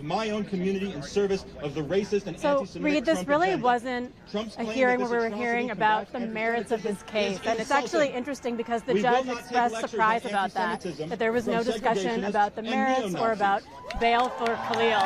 So the real things that they were discussing are, there's a threshold issue of the jurisdiction. Mahmoud Khalil is currently at a detention center in Louisiana. He was arrested in New York. In between, he was brought to New Jersey. And what the government says is that the Southern District of New York is not the proper forum for this to be taking place. Khalil's attorneys have asked for him to be returned to the city, so that's going to be a key thing that needs to be decided here. Another thing that came up that was interesting is that Khalil's attorneys talked about the fact that they have not had proper access to their client since he was brought to this detention center in Louisiana. They said they have not yet had an attorney-client. Yes, there's not anything I can do. Is CBS's audio okay? They cut the speech to talk about some shit, but anyway, here. Hi everyone, my name is Shazza Abushi Dallal. That's SHEZZA ABBOUSHI DALLAL. I am a staff attorney with the Clear Project and one of Mahmoud Khalil's attorneys, and I will be reading a statement on behalf of Mahmoud Khalil's wife, who does not wish to be named. My husband was kidnapped from our home, and it's shameful that the United States government continues to hold him because he stood for the rights and lives of his people. I demand his immediate release and return to our family. His disappearance has devastated our lives. Every day without him is filled with uncertainty, not just for me, but for our entire family and community. Our loved ones are struggling with the pain and fear of his sudden absence. And yet, we are not alone. So many who know and love Mahmoud have come together, refusing to stay silent. Their support is a testament to his character and to the deep injustice of what is being done to him. Thank you. A big win for... So, before we get to Chuck Schumer, I do want to show you at least like the one Democrat that we've seen. Asmondgold said anyone like Khalil should just go home. Yeah, I know. We saw. Okay. It's a incredibly stupid position, and incredibly inconsistent with at least the way he presents himself as a defender of free speech. Obviously he's not. But that revelation is only new to you if you, I guess, like, previously held this conviction. You thought that he truly was a free speech advocate. I mean, look, the guy has literally done numerous videos. The guy has literally done numerous fucking videos on how Trump is defending, is a based free speech defender, while also simultaneously advocating for the deportation of a person that directly violates free speech. Here, let's take a look at what he had to say. I want to hear what he had to say. This is the largest political commentator on this fucking platform. Let's see what his opinion is on this issue. He titled it, "Terrorist Simps Are Out of Control." Any reasonable ground to believe he would have a potentially serious adverse foreign policy consequence. And you mentioned he's a resident alien. He can be deported under U.S. law for if the Secretary of State has any reasonable ground to believe he would have a potentially serious adverse foreign policy consequence. And you mentioned the student organization. The student organization put out... Let me finish. But before you move on, because I think that's a really important point, right? That's the statute that they're using. Yeah. Have you seen any evidence to suggest that there is actually a serious reason to believe that this student is going to be a threat to to national security? I mean, I've certainly watched the abomination that's gone on at Columbia and Barnard and other places, and I will just tell you, threat to national security? And I'll just tell you that his Absolutely. Absolutely. And also, being a threat to national security is not the only expectation. A person could be dangerous. Like, I think that, like, saying a threat to national security is an attempt to minimize his behavior in order to justify defending him. The fact is, this person paid lip service and was part of an organization that promoted a terrorist organization. He was a leader of the organization. Playing it down, yeah, this is, again, do you guys see this? This happens constantly. The exploitation and the intentional manipulation of language is one of the most pervasive and... Bro, you're doing that right now by saying this person, terrorism, making this person out to be a terrorist ringleader is quite literally what you claim Scott Jennings is doing here, which is ironic because you agree with him. Like, what the fuck? You just said this dude without any evidence whatsoever. You're like, this dude is a ringleader of a terrorist group. He's offering support to a terrorist group. The fuck is a terrorist group? What even is a terrorist group? Like, what do you mean by that? What has this group done, for example? Do you have any evidence to back up this claim whatsoever? Do you have any evidence that Mahmoud Khalil has offered material support to a terrorist group? No, of course not. Can an American legal permanent resident even offer material support to a terrorist group? Yeah, they have in the past, like the IRA. Plenty of Irish Americans have offered material support and even trafficked weapons into Ireland, okay, during the Troubles, and I didn't have an issue with that. And I still think it was a good thing that Americans did that, including American congresspersons, as a matter of fact, okay? The idea of just like simply saying, well, this is a terrorist group. This guy likes terrorism. This guy likes bad guys is fucking ridiculous. You're not making an argument at all. You're just simply repeating what the State Department is saying. Oh, I would say subversive tools that a lot of people use that is extremely persuasive to people that don't have a lot of like, I would say like verbal intelligence. And you see this happen, and it doesn't get explained very often because most people honestly straight up don't understand it. So I'm not going to let you move on because this is... I'll tell you why it's a threat to national security if you let me answer you. Well, Scott. You want me to answer you or not? Okay. His organization says we are dedicated fighting for the total eradication of Western civilization. Okay. He's not a citizen. Okay. What are you talking about? What is this statement? That's not even... Oh, the total eradication of Western civilization? Number one... There is no evidence whatsoever that this person has ever said that, or even if it was real or not. It turns out it wasn't fucking real. Okay? That literally was just a falsehood. He has spread a falsehood. Yes, I watch a bunch of like OSINT Twitter Andes. They actually tracked down the supposed flyer that had said that. Okay? And they found out that it was just made up, not real. Now, having said that, what the fuck does that mean? There are people that actively champion neo-Nazi causes. You still can't fucking deport them unless they have actually agitated or moved in the direction of doing a heinous crime. The bar, deportation, or the revoking of a person's green card, legal permanent residency, what the fuck? What the fuck? Refresh. That was a Twitch server side issue. Yeah, I don't know what the fuck is going on with Twitch today. It was not on my end at all. I don't know what the fuck that was. It just like straight up ended my broadcast on my end as well. I saw that. Some people probably were able to hear. What? More charitability for Amon at this point? Just another piece of shit right-wing grifter? What the fuck are you saying? I have no charity at all. What are you talking about?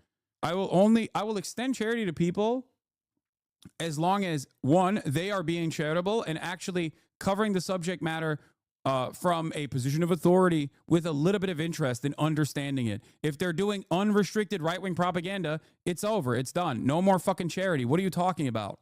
Anyway, that ship is long sailed. What the fuck? Stop. Stop trying to fucking create drama out of this anyway. I don't really care. Listen to me.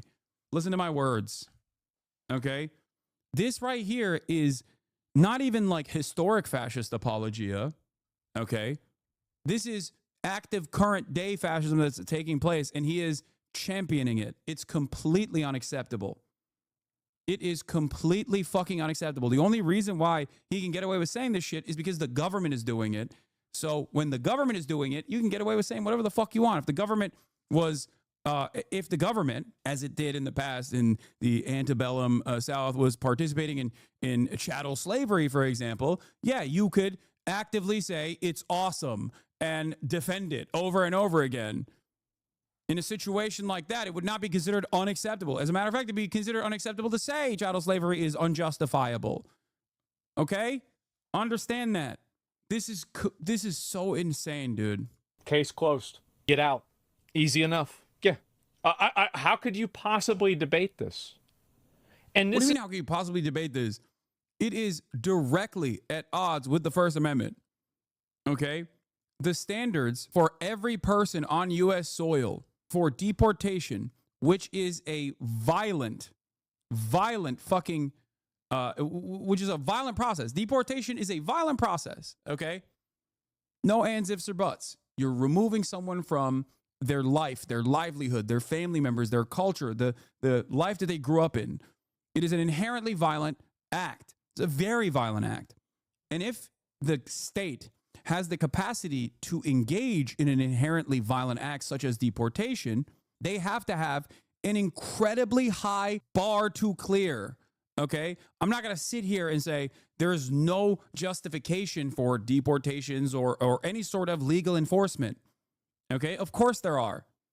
That's the whole basis behind having rules and laws and standards and regulations. Okay? I'm not going to sit here and act like there's no rhyme or reason for deportations ever.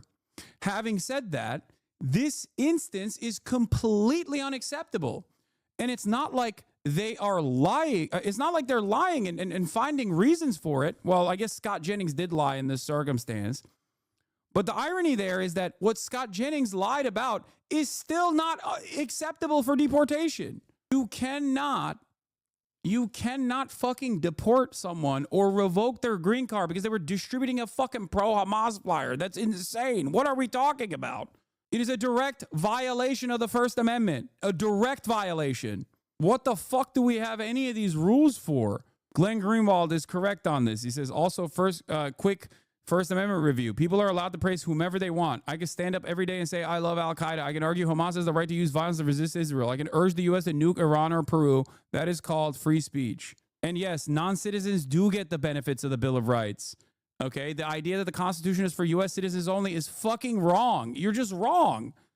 For the record, if this wasn't the case, there could be no real legal battle in this process. There is one, okay?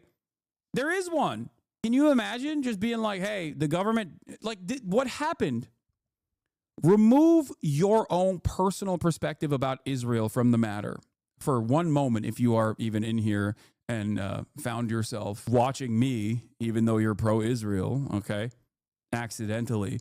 Remove that part of the equation for a second. What happened here is the government said, I don't like what you said. I am going to take away your green card. Initially, they thought he was on a student visa. So they were going to revoke his student visa, which, again, unacceptable.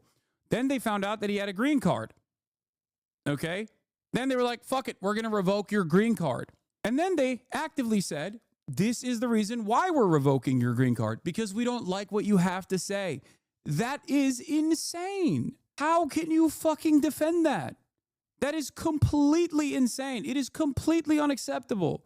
This is a landmark legal case, and this legal battle will determine the future of American fascism. Straight up. This is the issue, is that these people are nailing themselves up to a cross of a person who is supporting a terrorist organization and is part of an organization that wants to eradicate Western civilization. That's not true, for the record. Here, I'll show you the proof. It was, I think it was a Tal Hagen or whatever that showed proof. Hold on, let me find it real quick.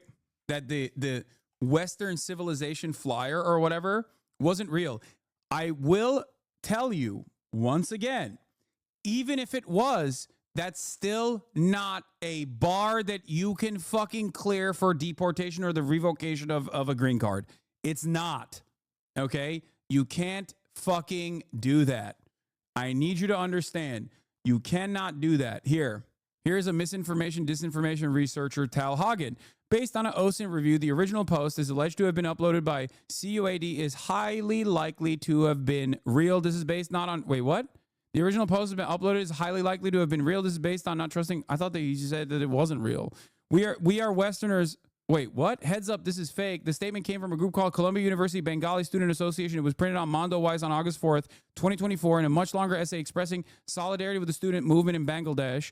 On August 8th, 2024, the IG accounts called Jews in School and Anti-Semitism Today posted the picture claiming it was from CUAD's page after an ex-user named Stu Studio posted the MondoWise article to his X page. This is evidence of radicalism all Zionists are using to attack Mahmoud Khalil today.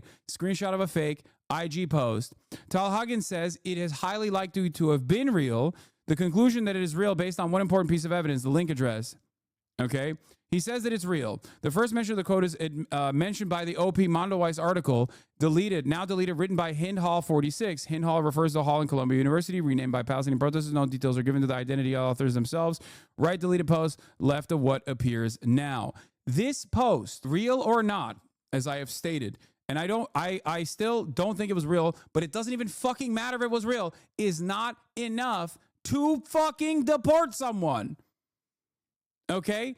The post by CUAD was allegedly written on August 7th, 2024. We have no screenshot of the post showcasing this as being the date it was uploaded. However, the next day on August 8th, 2024, various pro-Israel activists and organizations begin to make posts about the alleged CUAD post. One of the earliest people who posted about the alleged post wasn't from Jews in School and Anti-Semitism Today, but rather the Stu Studio.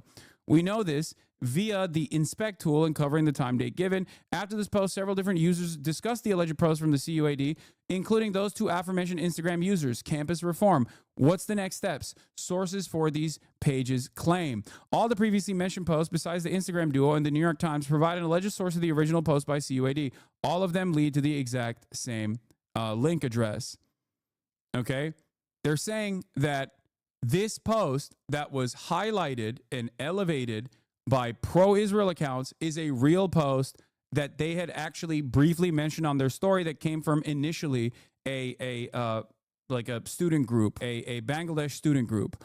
Okay, the post in and of itself reads as follows. We are Westerners fighting for the total eradication of Western civilization. We stand in full solidarity with every movement for liberation in the global South. Our intifada is an internationalist one. We are fighting for nothing less than the liberation of all people. We reject every genocidal eugenicist regime that seeks to undermine the personhood of the colonized. As the fascism ingrained in American consciousness becomes ever more explicit and irrefutable, we seek community and instructions from militants of the global South who have been on the front lines in the fight against tyranny and domination, which undergird the imperialist world order. Biplop Chobe, revolution must continue. This statement, okay, saying we are fighting for the total eradication of Western civilization comes across as a scary one to people living in Western civilization. They're like, ooh, it's scary. Scary posts are not enough to deport a fucking student activist leading the Columbia University apartheid divestment group. You are out of your fucking mind. This statement also is one that is not as scary as you think it is. These are people who are talking about people that are being destroyed, okay? People that are being fucking destroyed by American imperialism, by Western imperialism. A student activist who didn't even fucking post this, even if he literally distributed this flyer to every single person and said, we want to destroy Western civilization, okay? We want to destroy Western fucking civilization.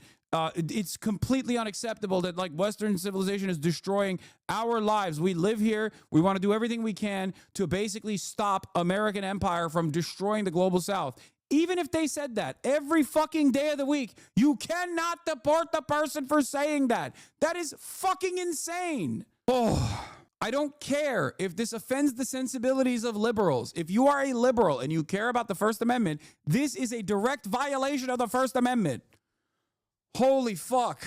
If you think that it is appropriate to deport someone who is like 8 degrees removed from a post that we don't even know if it's like actually real or not, but even if it's fucking real, even if he was running around posting this fucking thing every day, like putting it up like Martin Luther on every fucking door you could find, okay? And just slamming it on every door you could find, you cannot deport this person for that.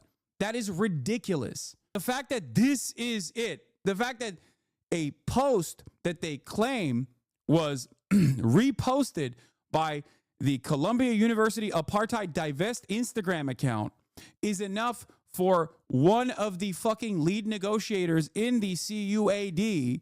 Okay, the fact that that is the smoking gun evidence that they have is insane, because the smoking gun evidence they have is also not enough. In order for someone to be deported, okay, and there is still not enough evidence, like the Tal saying that this is a reasonable evidence because like there's an Instagram post without showing the actual Instagram post, the origination of this post is, you know, this is definitely not his best work in terms of clarifying something like this. But you need to understand something. I'm going to say it once again. Even if Mahmoud Khalil every day was distributing flyers like this, okay, that said these words on it, you cannot deport him or revoke his green card over this. That is a violation of the First Amendment. Okay? It is completely and utterly unacceptable. Do you understand? How do you, like, this should be the easiest W of your life. How does anybody argue against this? First Amendment sucks to suck. I mean, get wrecked, libtard. See, it seems more like the ones cheering for his deportation don't actually care about this argument. Yeah, there is the real reason why they want to fucking cheer on his deportation is because they just want to punish pro-Palestinian activists. That's it. They don't even care about Israel. I don't think Asmondgold gives a fuck about Israel. What are you talking about? He's just flying off.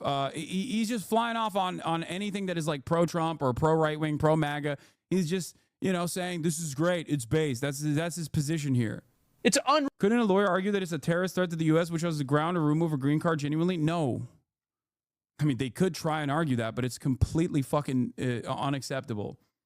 Okay? All of these free speech defenders do not understand how free speech works. Okay? They misunderstand it, either deliberately or because they don't care. They openly acknowledge that free speech is a defense of being able to say slurs, and then no one else can say anything in return to you saying the slurs. Okay? That's free speech. That's the extent of free speech for these guys. Real.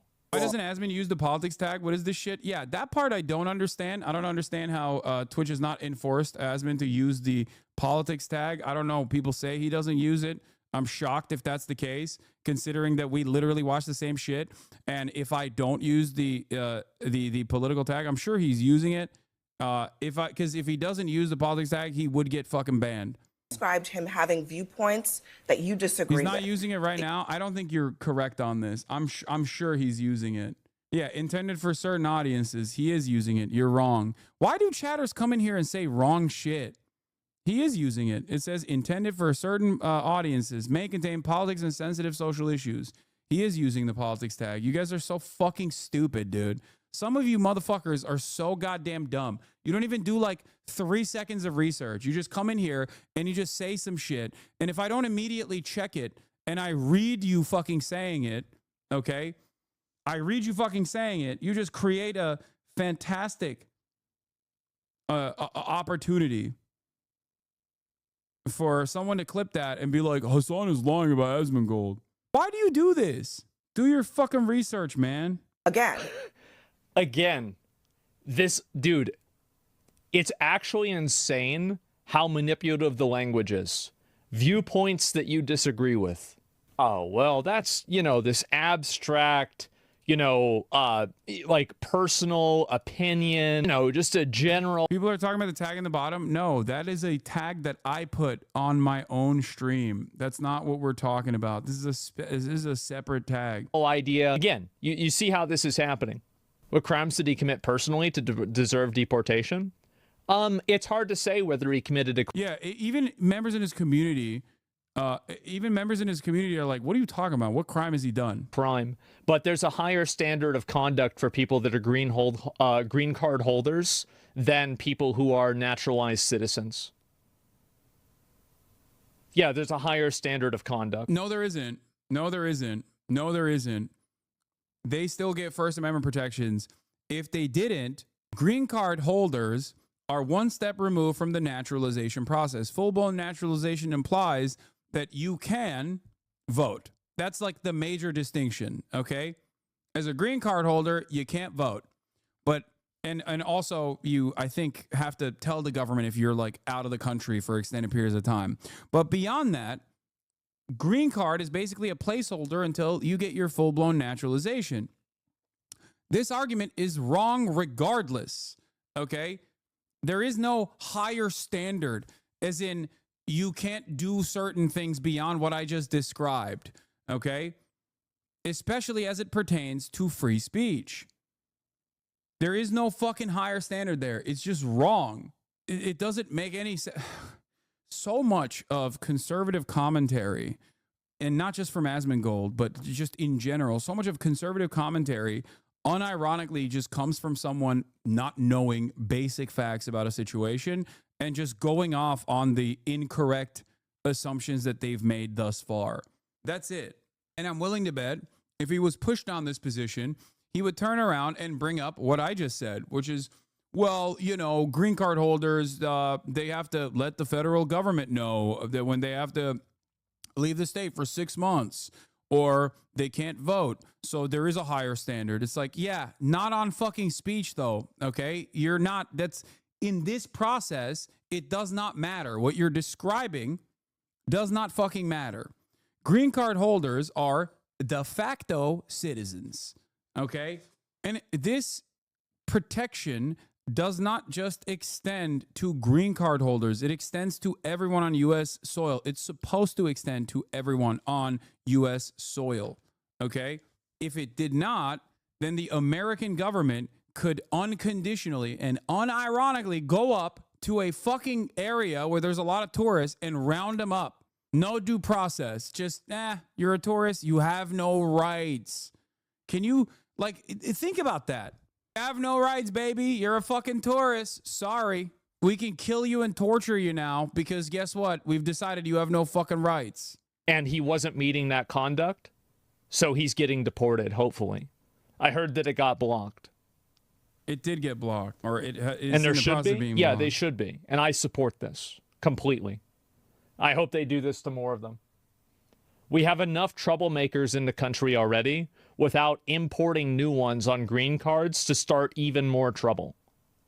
Who needs this? What do you mean trouble? Like you're literally Asmondgold's position on this is just, I also don't agree with what this person was saying, or at least what I'm suspecting this person was saying. Okay. So it's okay if he gets deported. What a fucking crock of shit. What happened to the I defend people I disagree with on the basis of free speech? What happened to the Trump is based for, ending the war against free speech? What the fuck? Is that enough to have someone lose their rights in this country? He has viewpoints that, in my opinion, jeopardize. Yes. He doesn't have a right to be here. No non-citizen has a right to be here.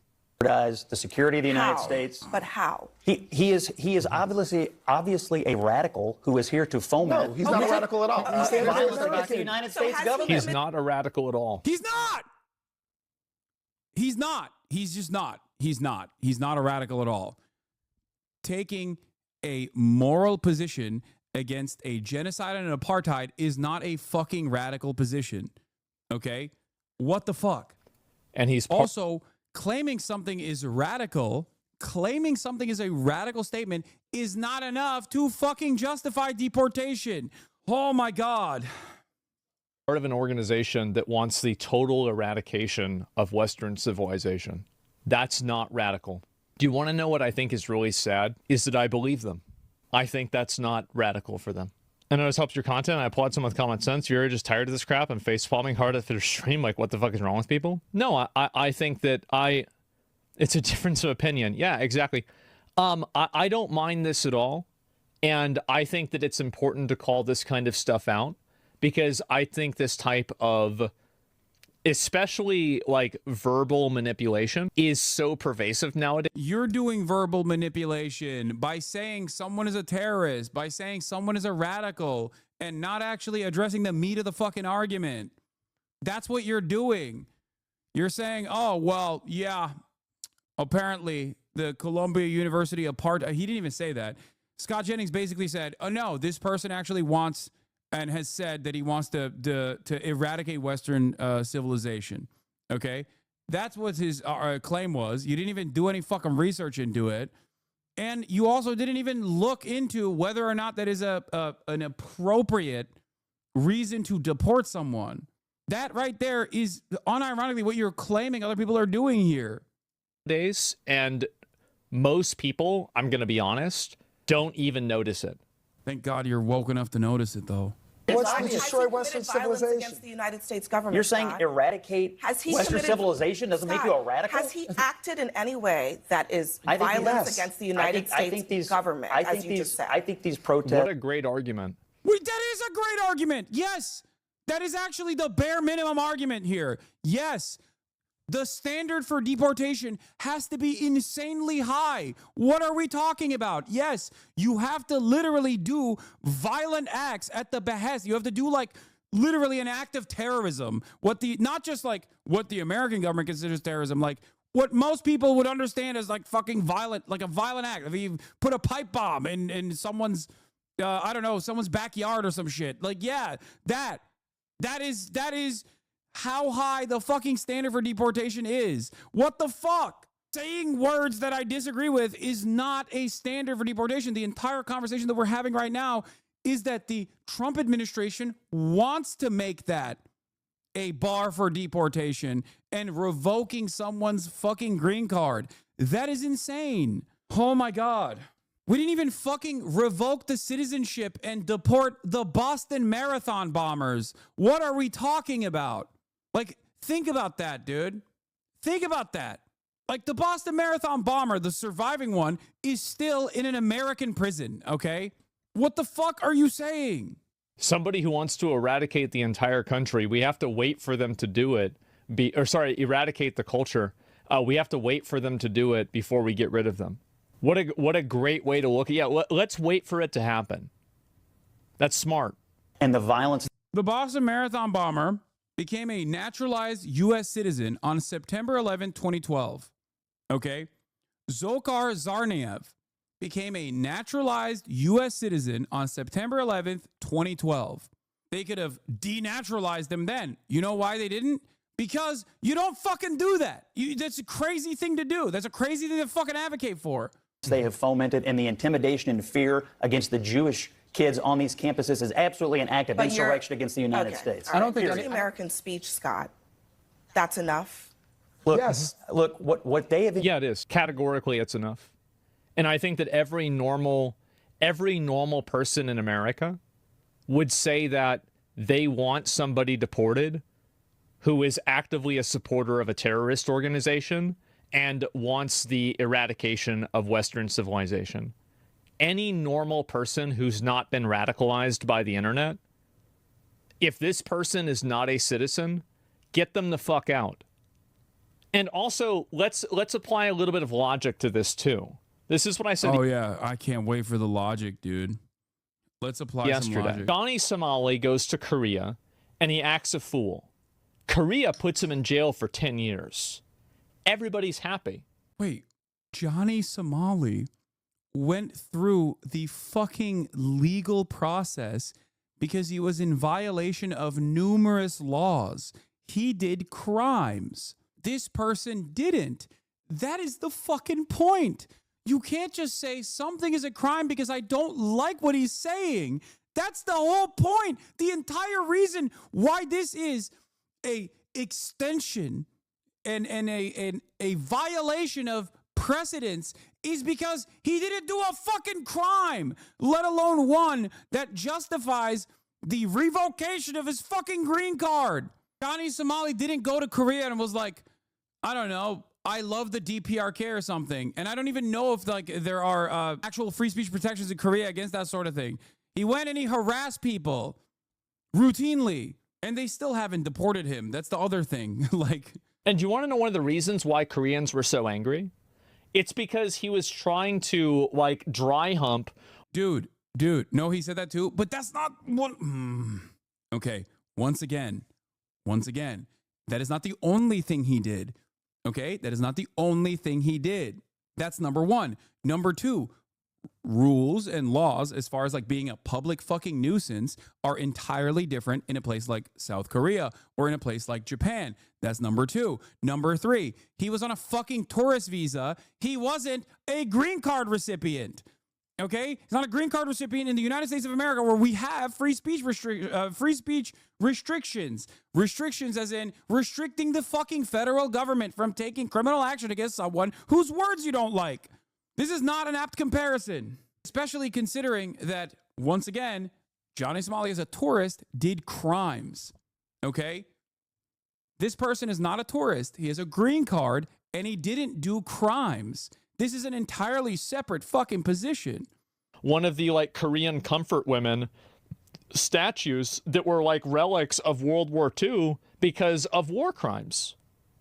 It was blatant disrespect to their culture, and everybody was supporting this and thinking that. What about American culture, man? Are you anti-American? What the fuck is going on? By the way, you could literally do that in America. You could do that in the United States of America, for the record. Or something similar to that in the United States of America, and it would not be a standard that is violated enough to revoke someone's green card or even their fucking tourist visa, really. It's a good thing. And by the way, I completely support Korea for putting this person in jail. You are a visitor to this country. You are not a citizen in this country. You are a guest. Why is there a distinction between legal permanent residents and green cards if they're all, in Asmondgold's world, non-citizens? This is deliberate. Maybe he doesn't realize what he's doing, but he straight up is saying, even if you have a fucking green card, you're not a full-blown American, okay? He's not a visitor, dog. He has a fucking green card. He has an American wife who is 8 months pregnant with their child. What the fuck are you saying? Like, does he think that it's only the case because like this dude has a brown name, like a scary name? What the fuck is he saying here? Get the fuck out. If you're doing this, if you go to Russia and you start talking about how bad Russia... I hate this argument. Do you want America to be like Russia? Is that what you want? Because you're advocating for America to be like Russia. What the fuck? This is so stupid. God damn, I hate this fucking argument. I hear it all the goddamn time. They always... Dumbass right-wingers always come into my fucking chat and say, Hassan, if you don't like it, leave, dumbass. Oh, we got free speech here, you fucking idiot. Also, I hate you for using that free speech. If you don't like it, go to Russia. I'll exile you to Russia or Turkey, Turkestan, wherever you're fucking from. It's like, oh, so you want there to be restrictions on free speech. Got it. Okay, nice. Like, what do you mean? Oh, if you did that in Russia, you get fucking deported or thrown in jail. It's like, yeah, exactly. But we're not. We're not. Are you saying we should? Russia is, you're going to get kicked out of Russia. If you go to China, I don't think you're even going to get kicked out of China if you do that. Yeah, what are they going to do? What are they, oh yeah? What's the Chinese government going to do? They're going to fucking torture you? If you do this anywhere else in the world, you would immediately get removed. Do you like that? Is that a thing that you're advocating for in America? Because that's what you're advocating for in America. Oh my God. Because it's common sense. If someone comes into your house and they start complaining about it constantly and, supporting somebody burning down your house, I would tell them, please leave my house. In any other abstraction of this logic, it becomes outrageously retarded. Oh my God. Oh my God. The house analog is so funny when you're talking about the whole ass nation. Okay. I love when conservative morons constantly be like, well, you know, we need some fiscal belt tightening because if your family is spending more than they make, then you're in debt. It's like, dude, that is the government, okay? Do you agree with every single person? Are you advocating to basically fucking make the country into your house? As in, everyone has to agree with you? First of all, your house specifically. Holy fuck. America is turning into Asmondgold's house. Jesus Christ. That is kind of the problem here, okay? Big problem. But having said that, of course, the fucking entire American country is not the same. It's not an analog. You can't make an argument like that. You don't agree with every single person in this country. It's normal. It's understandable. But inside of this contrived and ridiculous line of reasoning, we are defending a person who wants to eradicate all of Western civilization and supports a terrorist organization. And this is the person who is... No, he did not advocate for that. That's number one. And even if he did, it is still not a justification to revoke someone's green card. Holy fuck. He is unironically going, oh, try that in Russia. You'd get deported real quick. And then unironically advocating that we should do that in America. How does no one understand this? How, like, it genuinely doesn't make sense. Do you think it's awesome that in your hypothetical that, like, you get deported in Russia and it's awesome that that happens in Russia and we should do it more here? Because that's what you're saying. This is a very personal issue for me, not because, you know, I'm branded as a radical pro-terrorist, pro-Hamas guy or whatever the fuck, right? I don't give a shit about that. That's not the reason. The reason why this is personal to me is because I come from Turkey, okay, where there are no free speech protections. This is an issue that I have advocated for fairly fucking consistently. Okay. The reason why I've advocated for this fairly consistently is because I know what it looks like when you don't have free speech protections. Okay. You go to fucking jail for hurting the feelings of the government. That is not something that I think is good for America. And that's where we're at now. Here, I'll let my brilliant conservative friend make this argument for me instead. Perhaps that will drive home the point a little bit better. So let me suggest that as a legislature, your chief job is to ensure that my taxpayer dollars in this state go toward making sure that people like me and people with whom I disagree get to speak in places like college campuses, and not toward regulating what speech you find good and what speech you find bad, because it's a really dangerous business, and there's speech I don't like, there's speech you don't like. But if we can't agree that there is a difference between speech and violence, we're not going to be able to have a free state, let alone a free country. Wow. Now he loves it that the Trump administration is basically revoking grants from college campuses because they haven't been aggressive enough. Thoughts on Mutahar's response and the video in particular? What, did he do a video on it as well? I know he tweeted out a storm. I already addressed it this morning. Thanks. So let me suggest. Yeah, leftist commentator Ben Shapiro. Yeah, radical liberal Ben Shapiro. Worthy of support. I know there's like 5 people in chat that actually think this, right? But I'm saying that there is a large enough contingent of people that think this, that it's a conversation point. It's insane. It's absolutely insane. I actually think the guy we depart from Colombia should be put in Gitmo. Well, I don't know about that. Just send him back to his country. Fuck that. I don't want to spend money keeping this guy in jail. Fuck that. I don't want to deal with that. Engaged in is a... You seem angry? Yeah, of course. The question is, why aren't you? Why are you not angry? Why are you not angry? How are you not angry? We're watching a fascist administrative apparatus basically decide on who gets fucking deported, who gets criminally prosecuted for speech it doesn't like, and you don't even recognize how dangerous this is. Yeah, of course I'm fucking angry. This is unlike what a lot of these free speech defenders constantly claim, like a private institution deciding, I don't like what you're saying. I don't want to, I don't want to allow you into this business or whatever the fuck. Okay. Which sucks and is shitty. This is a real violation of the First Amendment. Okay. Arresting people for political protest is done by the state specifically so that there's a chilling effect on speech. So you know not to do it again. This is precisely what the American government is doing right now. Optics matter, always have, and if you are going to argue for an issue, you can't insult the people and culture that has allowed you to complain about your issue without being jailed. You can say legally you can't deport him, but if the public doesn't view him favorably, it'll be harder to argue against his deportation amongst the general public. Are you not hearing the words that are coming out of my mouth? I'm also describing why this is a dangerous precedent and it will be harmful to the general public in general. That is my whole fucking argument here. And also, the notion that this person who is being obviously fucking tarred and fettered all around the fucking internet right now, the notion that he is assuming a generally unfavorable view and that's why he's being deported is, one, ridiculous, because it's not that the overarching, like the overwhelming majority of public decide who gets deported and who doesn't. And number two, the notion that like everyone fucking actually wants to deport people for saying mean things about Israel is psychotic. Israel is at its lowest level of popularity in the United States of America right now. What the fuck are you saying?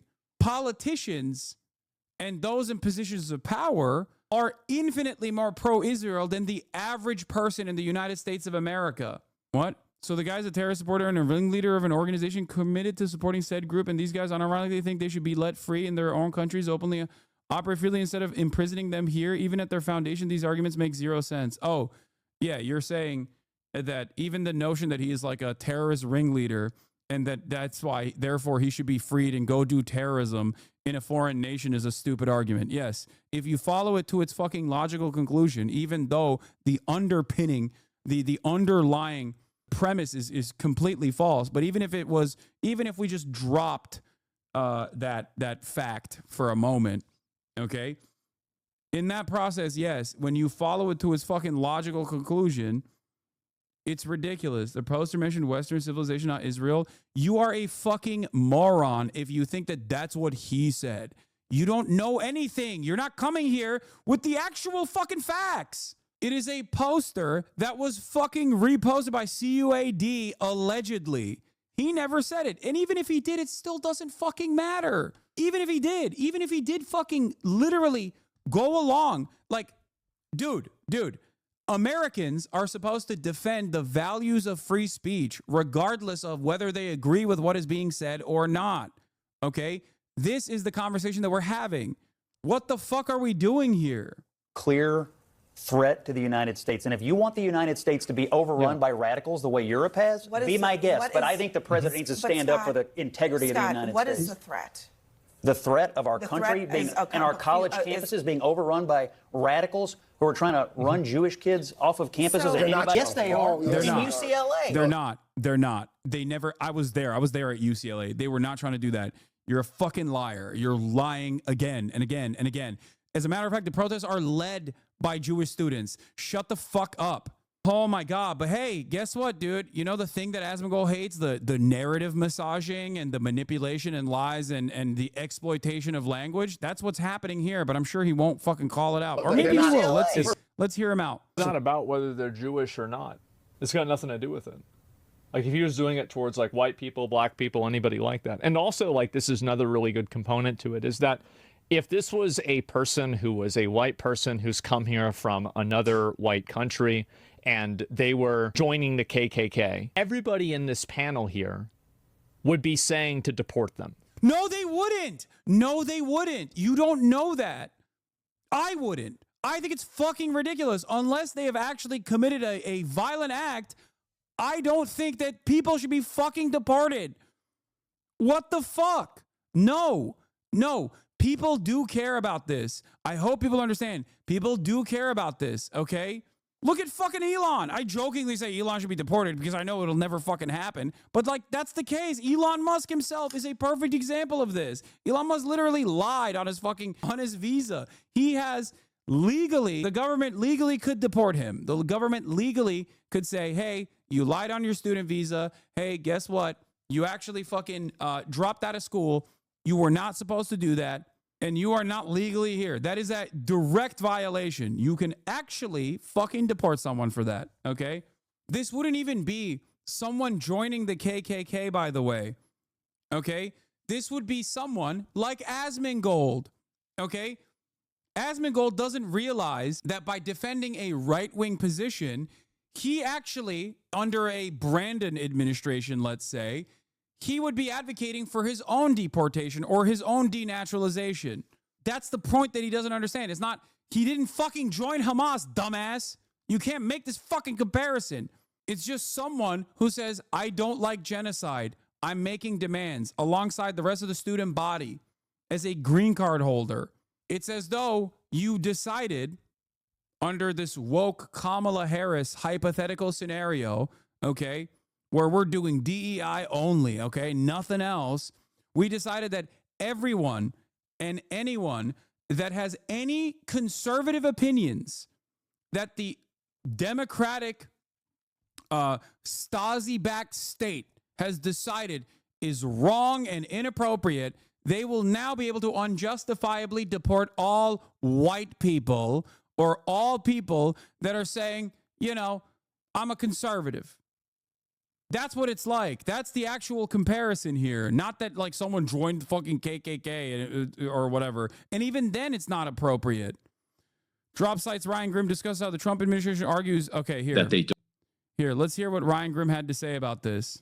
I'm glad Sagar pinned her down on that, because now we understand that the administration is, like you said, making the claim that they don't need to charge a green card holder. And there are probably a lot of green card holders. That means you're a lawful permanent resident. You're on the pathway to citizenship next. Next, you take your test if you want to. That if you're in that status, lawful permanent resident, that Rubio can kick you out without any due process, without charging you with a crime, without even an administrative process kind of inside of the State Department, that if he decides that you are a threat to national security, he can get rid of you. The argument that they are making is that combating anti-Semitism is a foreign policy priority of the United States, and that having somebody who's anti-Semitic in the United States undermines the U.S. ability to pursue its fight against anti-Semitism. So you could also imagine if Democrats said that, as they did, that climate change is a national security threat and foreign policy is organized around combating climate change, that anybody who's here, who's a permanent resident, who doesn't approve of the Biden administration's climate policy is therefore a threat to climate policy. Or protests it and hands out anti-climate denying posters, whatever it is, yeah. Or if they said that, look, January 6th was an insurrection and the Proud Boys are domestic terrorists, and that then anybody who says anything about the 2020 election is therefore supporting domestic terrorists, and if they're a permanent resident, then they can be expelled. You know, you're right that there is this law in the books that could be read to grant the Secretary of State this authority. We've been around for 250 years. That history has been dark at times. There are an awful lot of ugly laws and draconian laws on our books that we understand today are in complete and obvious conflict with the Constitution. And this is one of them. So we'll see, though, whether or not the court ends up agreeing with that. There will be a hearing late this morning between the council and the government. Why not call Zach? He will not entertain a debate. Why are you asking me? Go ask him. Like, the notion that I'm running away from him is incredibly silly. I would have that conversation with him any day of the fucking week. He's not going to do it. Everybody would be saying this. So really, it's another argument of optics. The logic here is perfectly like sound, because they're white. Yeah, exactly. It's all emotional optics reasoning. This is like, whenever I was talking about people having like suicidal empathy, I would argue that wanting to keep somebody who wants to eradicate your culture in your country when they're not a citizen, that's suicidal empathy. Selective picking of information? Yes. No, they wouldn't, because legal immigrants are given protections under the Constitution as well. Legal immigrants are given protections under the Constitution as well. Well, number one, he's not a citizen. So, like, you're saying an immigrant, anybody who comes from comes somebody immigrating, not all immigrants are equal. There are some people who have immigrated illegally. He actively avoided your tweet and argument and banned people who asked him to respond. Yeah, he's not gonna entertain it. Are you kidding me? Especially because if he entertains it, then his audience is gonna say, "Oh, dude, you will destroy him. You'll own him." They want to see a bloodbath, right? Because they view this as like drama and content. And if he entertains it, then his audience is going to start asking that question more and more, and he's going to have to fucking ban more people. Obviously, that's something he doesn't want to do. So don't ask me, ask him why he won't talk to me about this stuff. Especially because like it makes the situation harder because he has to come across as reasonable if we have a conversation, and then it's going to make it way harder for him to assume these positions later on. His entire content hinges on him not knowing everything. There are some people who have immigrated legally. There are some people who have diplomatic immunity because they're diplomats from other countries. And there are some people who are on green cards, other ones that are on work visas, etc.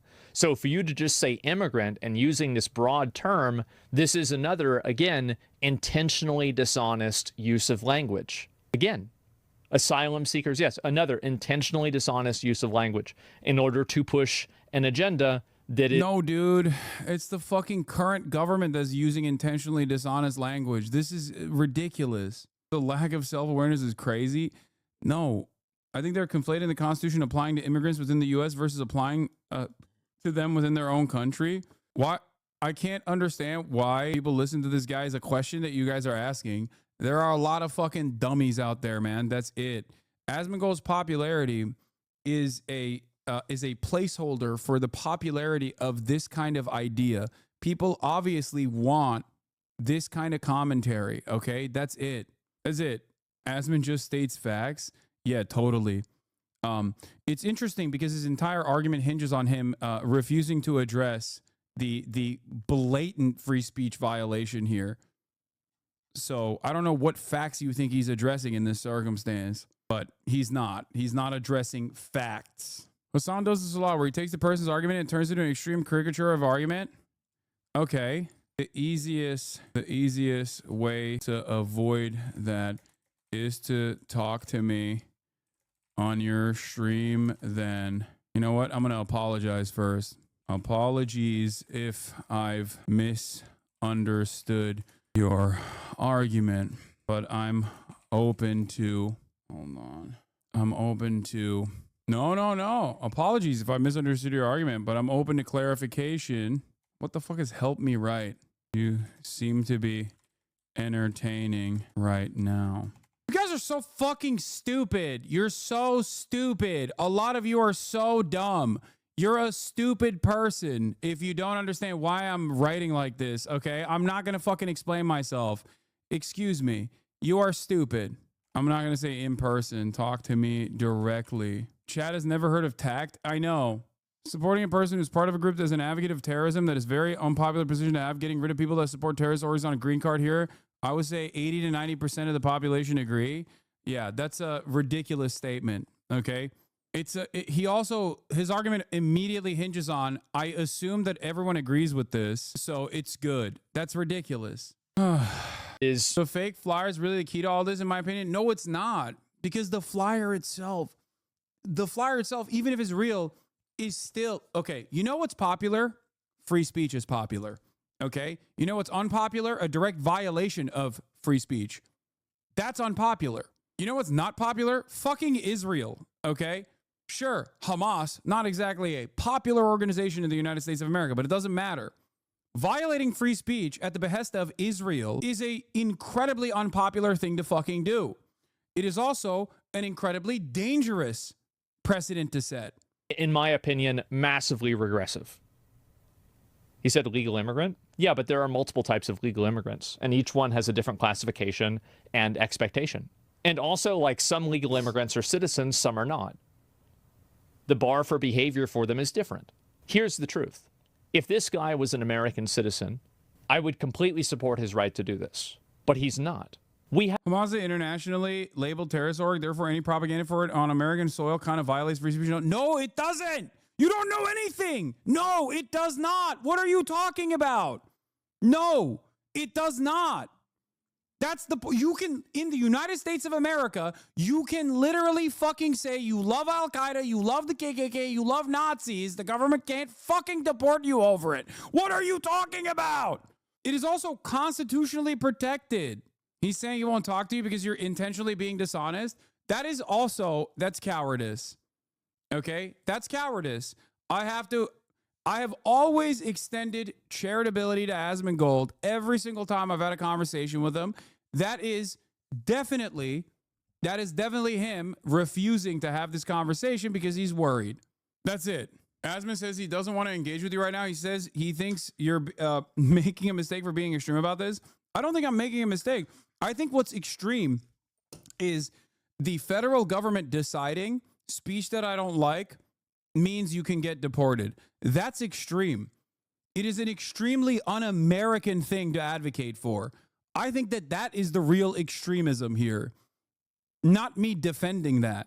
The reason why I said I would talk to him directly is so that he can explain his position without interruption, okay? It is the only way to have a normal back and forth rather than going after clips, going clip for clip, or doing this or that. The best possible way to deal with this would be in person. And I will always be charitable, and I will always treat anyone with respect as long as they also do the same to me, and as long as they don't fucking, say some unhinged like Nazi shit, okay?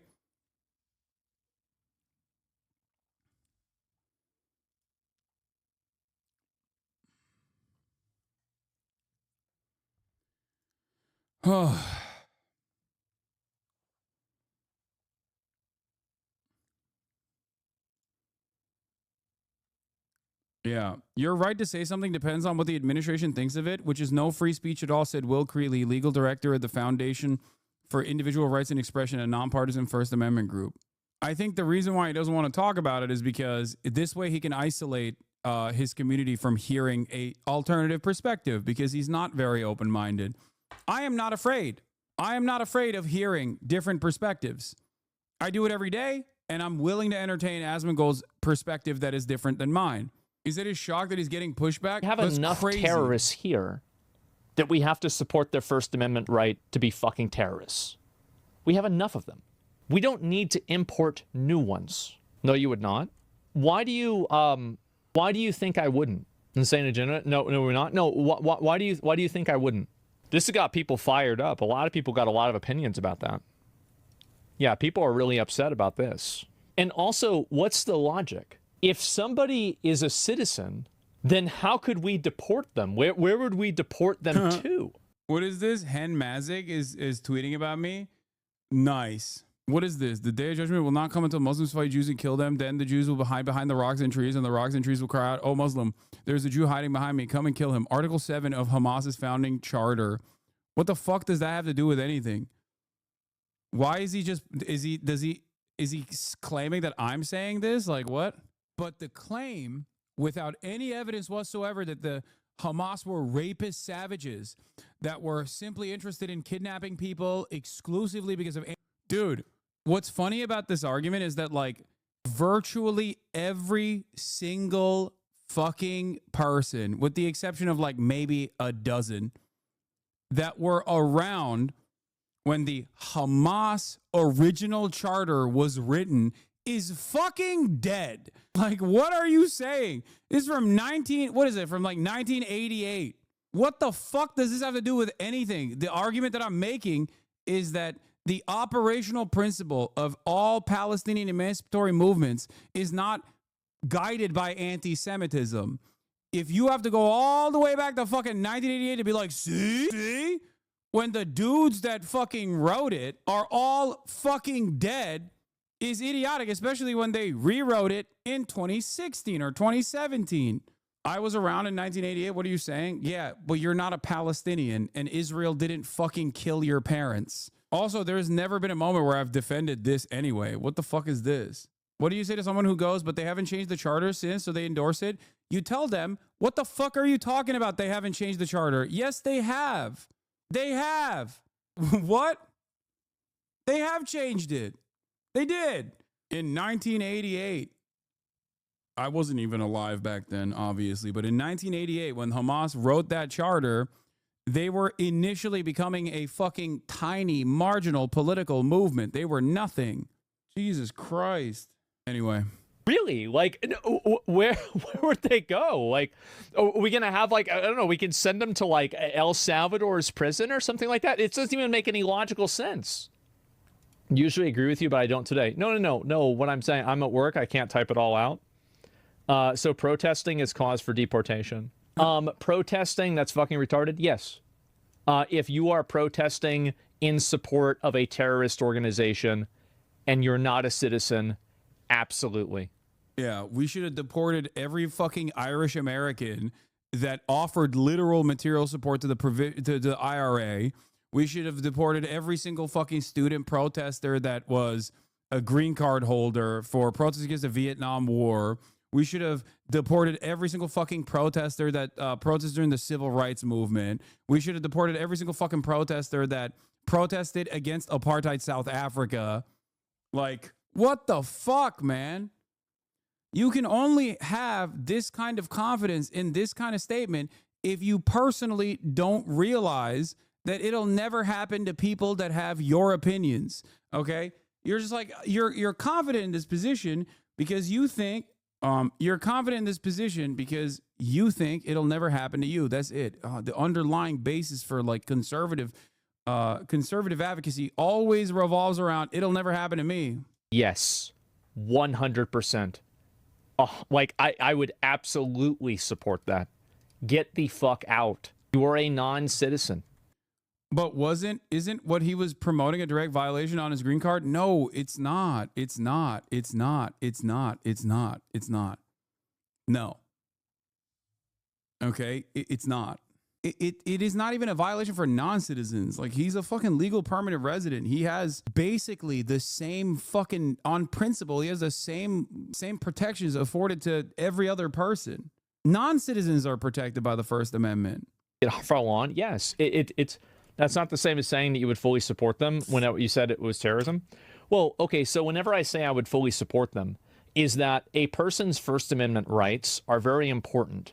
And a person does have a right to... Not a citizen, end of debate. It doesn't matter, dude. What are you talking about?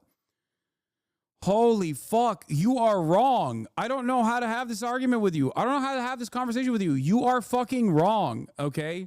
If you were right, people wouldn't be having this back and forth right now to begin with. Not only is it immoral, but as it stands right now, it is still illegal. Why? Ask yourself why you believe this. You can't. And then follow through on that logic. Can you go? Can the federal government come in and just fucking kill tourists? Okay, they're non-citizens. They're on a fucking tourist visa. Can the federal government just come in and be like, sorry, you're dead now. Boom. Why? Because I don't like what you had to say. You can't do that. There are rules protecting every single person on U.S. soil from the enforcement of or incredibly violent actions from the government. You know what I mean? Not a citizen, sorry, I can just torture you, is fucking insane. Hate Western civilization and want to eradicate it in a certain extent, right, as a citizen. And my point is that because we have to deal with those people, and that's already really fucking annoying. Now we have more of this to add in. Trump's in 5 minutes? Yeah. Let's just wrap this up. I'm going to time you out. You've been very annoying, but I don't think it's a ban. But, you know, it's almost a ban. The problem isn't the actual protest. I'm going to treat you like a non-citizen. That's this performative type of propaganda. I DM'd Asmondgold. I said, I can talk to you about why this Adams move is unprecedented and incredibly dangerous. Okay? It's on balls in his court. Yeah. Legal immigrants also have First Amendment rights. No, actually, they don't. Green card holders do not. Yes, they do. Yes, they do. Yes, they do. They do. He's just objectively incorrect. What? Is he going to give some evidence that I'm unfamiliar with? Maybe he has something that I don't know. That's the whole conversation point for this. No, they don't. No, that's not a conversation point. No, you can't just say they don't. What? Who decided? What? Yeah, it's just this simple. They wouldn't even let them go to class. First of all, they were Says who? The people that wrote the laws. What? No, they did what? First of all, there were violent counter-protests at UCLA that were done by Jewish organizations. No, both sides. No, that's true. He's right. Mahmoud Khalil case goes to court, spotlighting green card holders' rights. Let's look up First Amendment, okay? Green card holders also have the right to free speech, according to David Cole, a Georgetown law professor. The First Amendment does not distinguish between citizens and non-citizens, says Cole, who successfully represented Palestinian clients in a lengthy First Amendment case. Therefore, since you couldn't punish a citizen for their speech, you couldn't deport a foreign national for their speech. Green card status can be revoked, as in cases where someone has obtained that status by fraud or they commit serious crimes. The government also has broad powers under anti-terrorism laws, including the ability to block entry or remove a non-citizen. I do think for people who are non-citizens, there's some risk in protesting, depending on how the protest is interpreted, says Jason Zabov, a partner at Mare Osorio, an immigrant law firm in Washington, D.C. And the reason for that is because of the anti-terrorism provisions are just so broad. These are some of the most insane provisions that we've been using since post 9/11. Having said that, this person has not violated even those fucking provisions. That's why there is already a legal battle. There is a legal back and forth. Asmondgold is entirely incorrect on this. He said he won't talk to you because you started with this misinterpreting him. That's just the reason. Okay, well, again, he doesn't want to have this conversation because I think he doesn't want me to inform his audience. Oh. The guy in the cowboy, he's right. There were. I watched it happen. And the fact is that the violent counter-protests were the ones that were initiating. Please read, there's a precedent for it. Aliens in the United States. Brother, I don't think you understand the statute that you are posting about, okay? This is a very serious issue, okay? The statute that you are posting does not mean what you think it means. Classes of aliens ineligible for visas or admissions means, okay, an alien, an undocumented documented non-citizen trying to come into the United States of America. If this provision extended to people who have already gotten their actual authorized waiver as a legal permanent resident, okay, revoking the green card status of a person, for this reason is the same as advocating to denaturalize a person. Do you understand?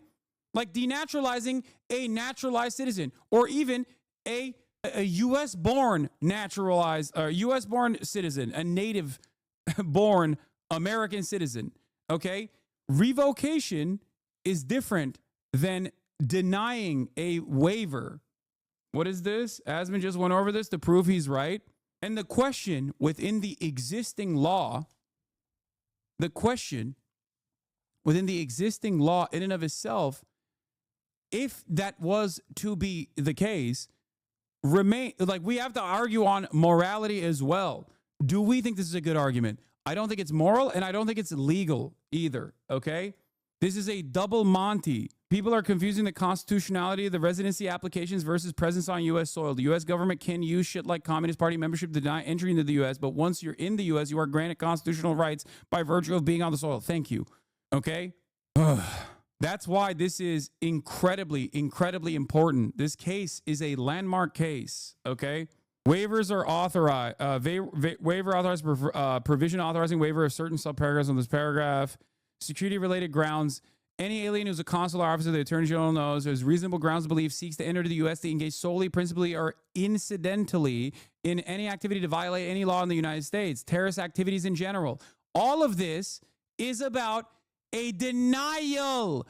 A denial. You don't understand what you are reading. The grounds for denying a waiver is different than once that waiver has been given to you. A legal permanent resident has different fucking standards. What is happening? Also, I think that shit is stupid too, for the record. That is literally a direct anti-communist move that the American government has historically used. I talked about it yesterday. Of course, if you only watch me in fucking clips, you don't know that. You can waive someone's rights to come into the United States, but once they have a waiver, once they are a legal permanent resident, Okay? Once they're on U.S. soil, they are protected by the Constitution. The problem here is Asmondgold doesn't understand what he's fucking reading. He's reading something that he thinks proves his point. It's not. It actually does not prove his point at all. Yes, the American government, if you watch me frequently, I've talked about this before, American government has a bunch of stupid anti-communist laws. For example, on your application, you have to literally say that you've never actually entertained communism. You've never actually participated in a communist party or whatever the fuck, okay? Like that's a real thing. You cannot be a part of any sort of communist activities. That's literally the law. It's ridiculous, but it's still the fucking law. I don't agree with it. I think it's stupid. I think it's a remnant of the Red Scare era. Red Scare 1, Red Scare 2, right? But this argument in and of itself is about denying a waiver into the country. When you already have a legal permanent residency, revoking that is an incredibly fucking high bar to clear. I just hate that America, once again, is unironically like removing the last 4 or 5 good things that it has in its fucking Constitution. Okay? It's just crazy. Like, we are never getting healthcare. We're not doing any of the good shit that other countries are doing. We're just only focusing on the bad shit. Here he starts reading here at timestamp. For admission. So here we go, and this is again B, terrorist activities.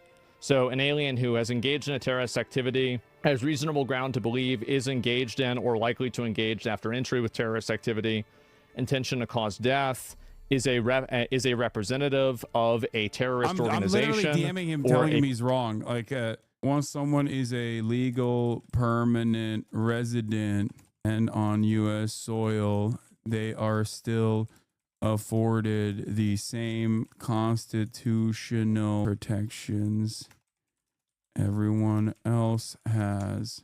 A political group that endorses or espouses terrorist activity.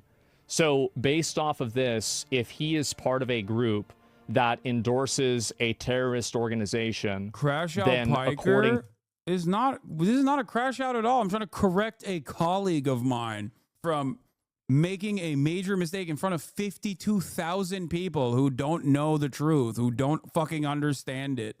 To this, he can be deported. So this is what the rules are. This is what the rules say. Now, Hassan might have a good point. Is this going to stand up against the First Amendment? And if he wants to sue the government and decide that, I think that's fine. Now, my personal opinion is this is not applicable. This is not applicable to the current situation.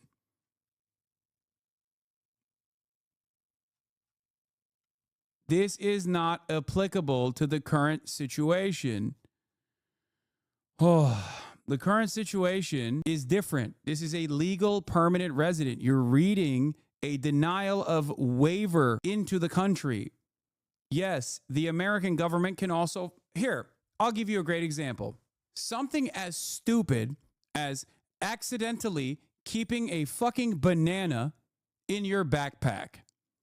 Customs and Border Patrol has dogs, okay? Customs and Border Patrol has dogs. Why do they have dogs out there? There are dogs that specifically sniff out agriculture, okay?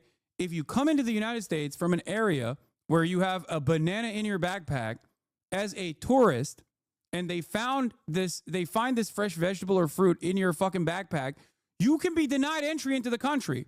Now, in most circumstances, they won't do that, but they have that right.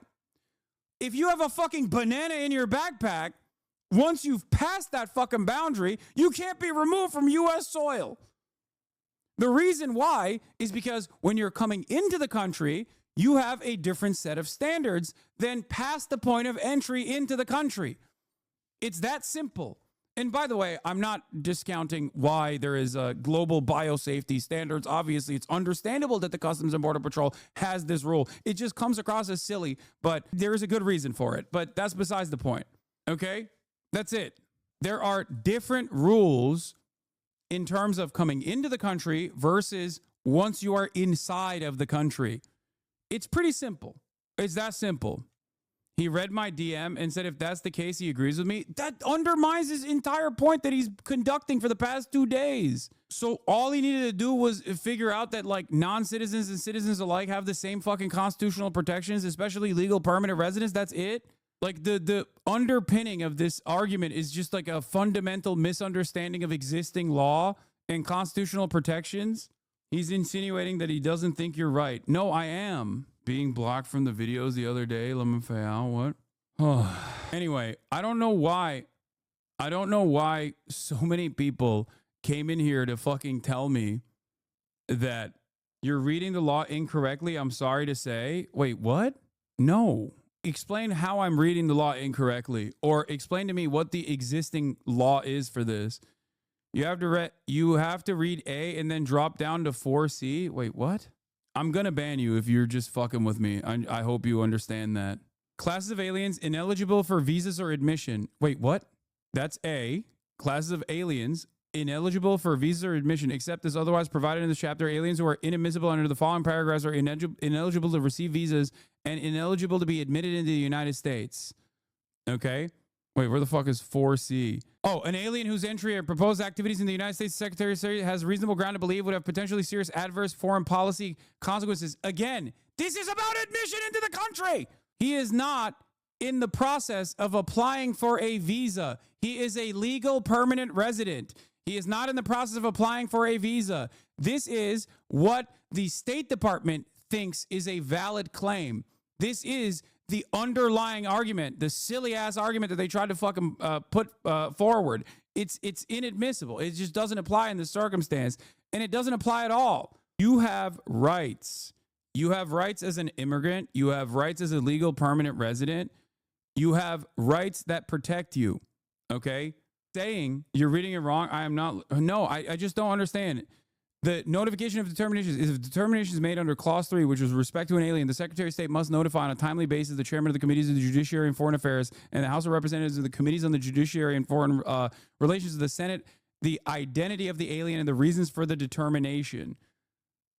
I'm reading C4. Read my messages. I'm crying here for the love of God. No, you're reading it wrong. Still reading the wrong thing. It's 8 USC 1227. What? Another update on Asmondgold. He said that he's not going to engage in a debate because it's stressful and annoying. Hassan is beginning his interpretation with a... Wait, what? Wait, I already saw that. He said that earlier. Maybe the point is that he shouldn't have been given a green card because of that clause, so now they're revoking it and deporting him? No, you can't do that. You can't just apply... Like, you can't apply a post hoc justification for revoking someone's green card like that. That would mean that you can also denaturalize citizens. Do you understand? Do you understand what I'm saying? Because you can't fucking do that. That would mean that if tomorrow he had his citizenship test and he became a naturalized U.S. citizen, that would mean that the government could denaturalize him on the basis of the fact that he was a non-citizen at a certain point. That's not how it works. You can't do a post hoc application. That is also unconstitutional. Now, the problem is, the Trump administration does not give a fuck about the Constitution, clearly. And they're trying to erode the Constitution, which is unironically the argument that we're making right now. The argument that we're fucking advocating for against is this. This is the whole point. Oh, president in violation of law. Any alien who's president of the United States in violation of this chapter.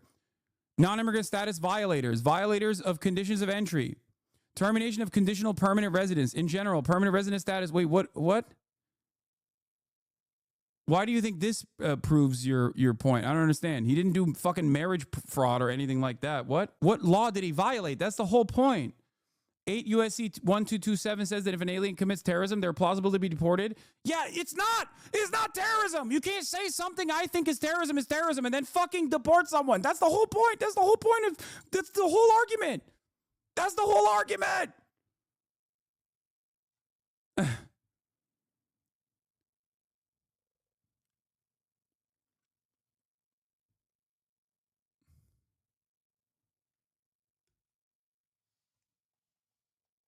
Jesus fucking Christ.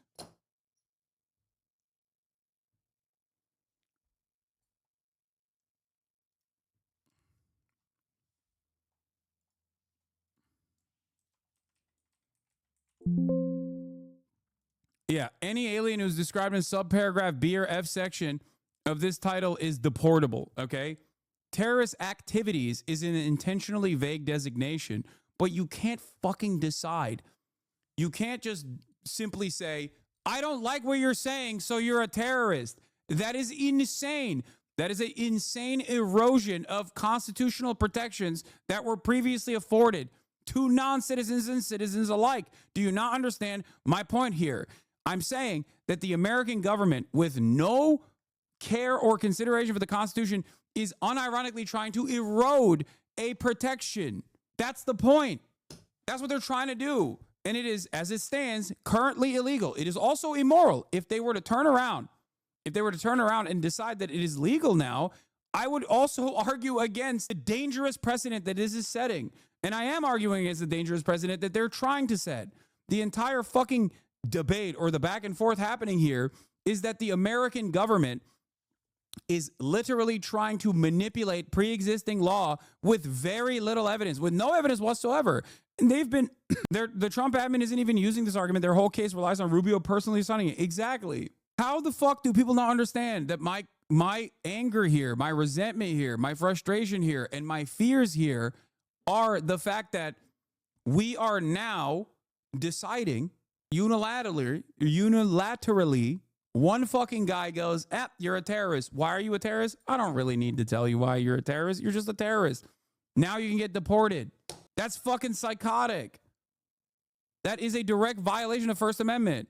Just like BDS is a direct violation. Like anti-BDS laws are also a violation of the First Amendment, for the record. Just so you understand. They still exist, but they are a violation. Weirdly enough, both of these violations are happening at the behest of Israel. It's also wild. It's also wild considering that the current administration is now actively talking about vandalizing Teslas being an act of terrorism. Yeah, he's not an alien. He's a permanent resident. There's no visa. He lived in the United States with no limit. Exactly. This is such a silly conversation to have. This silly back and forth to have.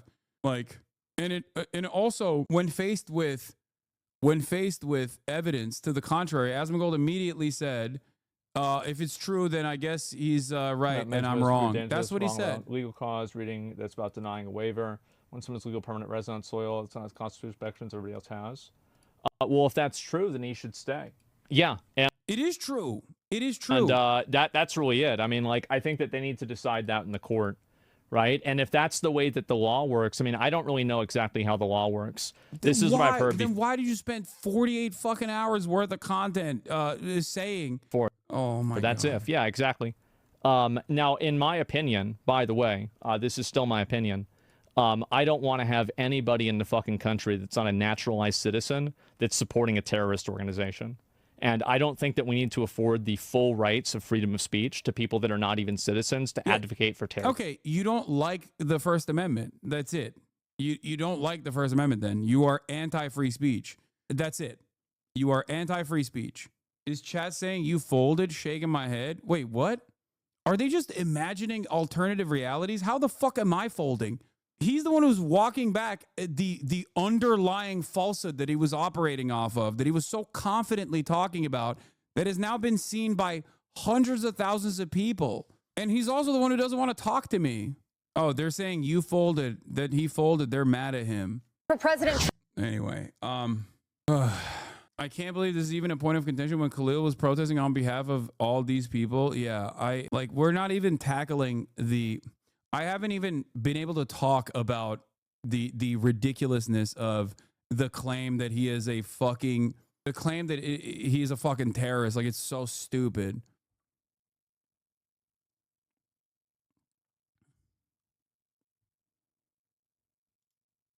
Yeah. It's crazy, man. It's crazy. Wait, I want to get on a call. He says that I am intentionally misinterpreting his audience or something. Or intentionally misinterpreting what he's saying. But the real reason why he doesn't want to have that conversation is because even a DM caused them to go, okay, yeah, maybe I'm wrong. I don't know exactly what this is. I think this is an insane position to have. And that he found it stressful. Now, if Hassan, here's the thing, though. If Hassan is right, if he is right, then he should stay. I just don't think he is from everything that I've read and I've seen about it. I don't think you've read anything. No, what have you read? What have you seen about this? What have you read about this? I don't think you've read anything. The thing that you read, you misinterpreted. What? So we're going to find out. And, bro, how do you argue against that? I don't know. I have no idea how people argue against that. Wait, what? But, yeah. And let's see here. No, Patriot Act won't allow him to stay. Oh, that's true. Yeah, it's a good point. I forgot all about the Patriot Act. Okay, anyway, let's go ahead and look at this. Oh, my God. Right-wing Twitter, Reddit, and Vibes is what he read? Yeah, it's just fucking crazy. I don't even...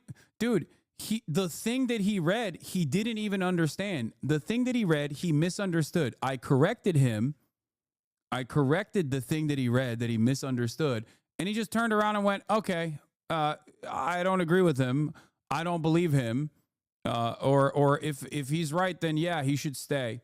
And then followed up by celebrating the Patriot Act. Now, the reason why we can't have a fucking conversation, even though I added him directly, is because he doesn't want to have the conversation. It's not me. I have not only a genuine, firmly held ideological conviction here, but I also understand the pre-existing rules set in place better than Asmondgold does. It's okay. It's all right to not know everything. And I certainly don't know all of the confines of like, I don't know everything about the fucking immigration law either. All right. Having said that, it seems like I know a little bit more than he does, or at least know how to correctly read and interpret the things that are in front of me.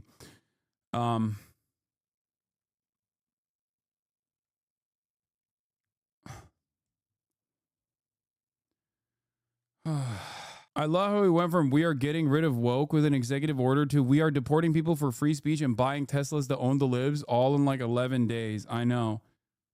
But the thing is, we didn't.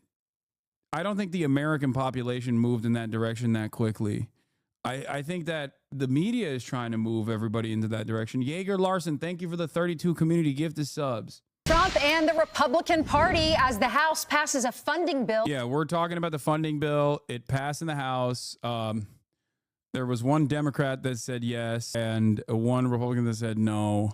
I forget who the Democrat was that said yes, but it is going to get to a standoff. It's going to be held up in the Senate, to avoid a government shutdown. The House bill now goes to the Senate, where Democrats face a dilemma. Should they pass Trump's agenda or force a government shutdown? Yeah, they should force a government shutdown actively. And also, remember, there's two sides to every negotiation. You don't have to force a government. Yeah, Jared Golden is the Democrat. Thank you. You don't have to force a government shutdown, as a matter of fact. It's just entirely dependent on the Republicans and how many concessions that they will give to the Democrats. They don't like either. But remember, when Democrats... So claiming that this is on the hands of the... claiming that this is in the hands of the fucking... Oh, my God. This guy's still talking about Hamas being a foreign terrorist organization. Jesus Christ, dude. Chatter. You cannot... You just... Do you like the First Amendment or not? Okay? Do you like the First Amendment? Do you think that free speech is good or not? If you say no, you don't like the First Amendment, you don't like free speech, then that's fine. At least you're recognizing that. Then we can have a separate conversation about how that will inevitably loop back around and harm you as well. Democrats railed against government shutdowns you in the past. You can't just go, but Hamas on this issue. We are not in fucking Israel, okay? Reopen government today, and he should. And when you multiply those federal workers by their family members, the people they love and care about and who rely on their steady paycheck to survive, you get a better sense of the pain that the president is causing with his shutdown. So there you go. That was a different mindset, perhaps. Speaker of the House Mike Johnson joins us now with his first interview since that critical vote, which delivered, you lost one Republican, you got Jared Golden, 4 Democrats. Mr. Speaker, how much pressure is now on the Senate to do what you did? Well, huge pressure, Brian. This was a big night in Congress last night to get that done. We passed a clean, simple bill to keep the government funded for the rest of the year. And every Democrat, except for one, in spite of all their previous sayings about how disastrous it would be to shut the government down, they all voted to do exactly that. So now the ball is sent over to the Senate. And Chuck Schumer has a big decision to make. Is he going to cast a vote to keep the government open, or is he going to be blamed for shutting it down? And that's clearly, very simply, what they have to decide. And I hope they do the right thing, because government shutdowns, as they all said there on video and have said 1,000 times, is harmful for everybody. We don't need that.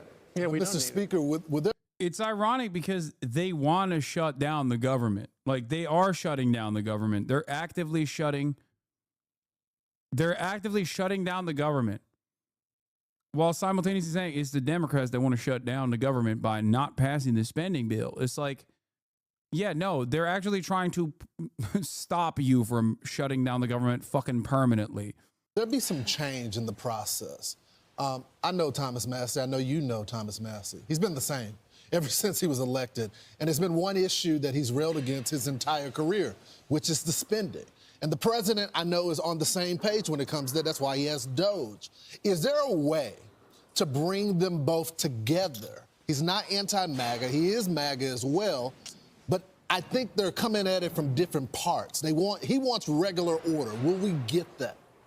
But yeah, of course, everybody. They want to do $13 billion in cuts to non-defense programs such as mental health and substance abuse treatment and workforce training. It's not like it's not exactly a clean resolution bill that was previously agreed upon. It's just fucking ridiculous. And it's totally, even if it was a clean resolution, I don't think the Democrats should go along with it until they get firmly held assurances on a bunch of shit that the Trump administration is trying to do. This is how you play ball, okay? Republicans quietly cede power to cancel Trump's tariffs, avoiding a tough vote. House GOP leaders tucked the provision into a procedural measure needed to pass a government spending bill. Is this a 60 vote or a majority vote? No, it's a 60 vote. If it was a majority vote, it'd be cooked. They need to have a filibuster-proof majority. They need to have 60 votes to be able to pass this. Okay? The Democrats should use this opportunity. This is one of the best opportunities the minority party has against the government. It is one of the last remaining things that the Democrats have in their hands to be able to stop this from passing. Spoiler, they won't. No, they will. They've said that they will. Getting 10 Democrats in the Senate, aside from John Fetterman, who cancels out because there is also what's his face? Fucking ramen noodle hair, Ron Paul's son, Rand Paul, who is going to vote against this.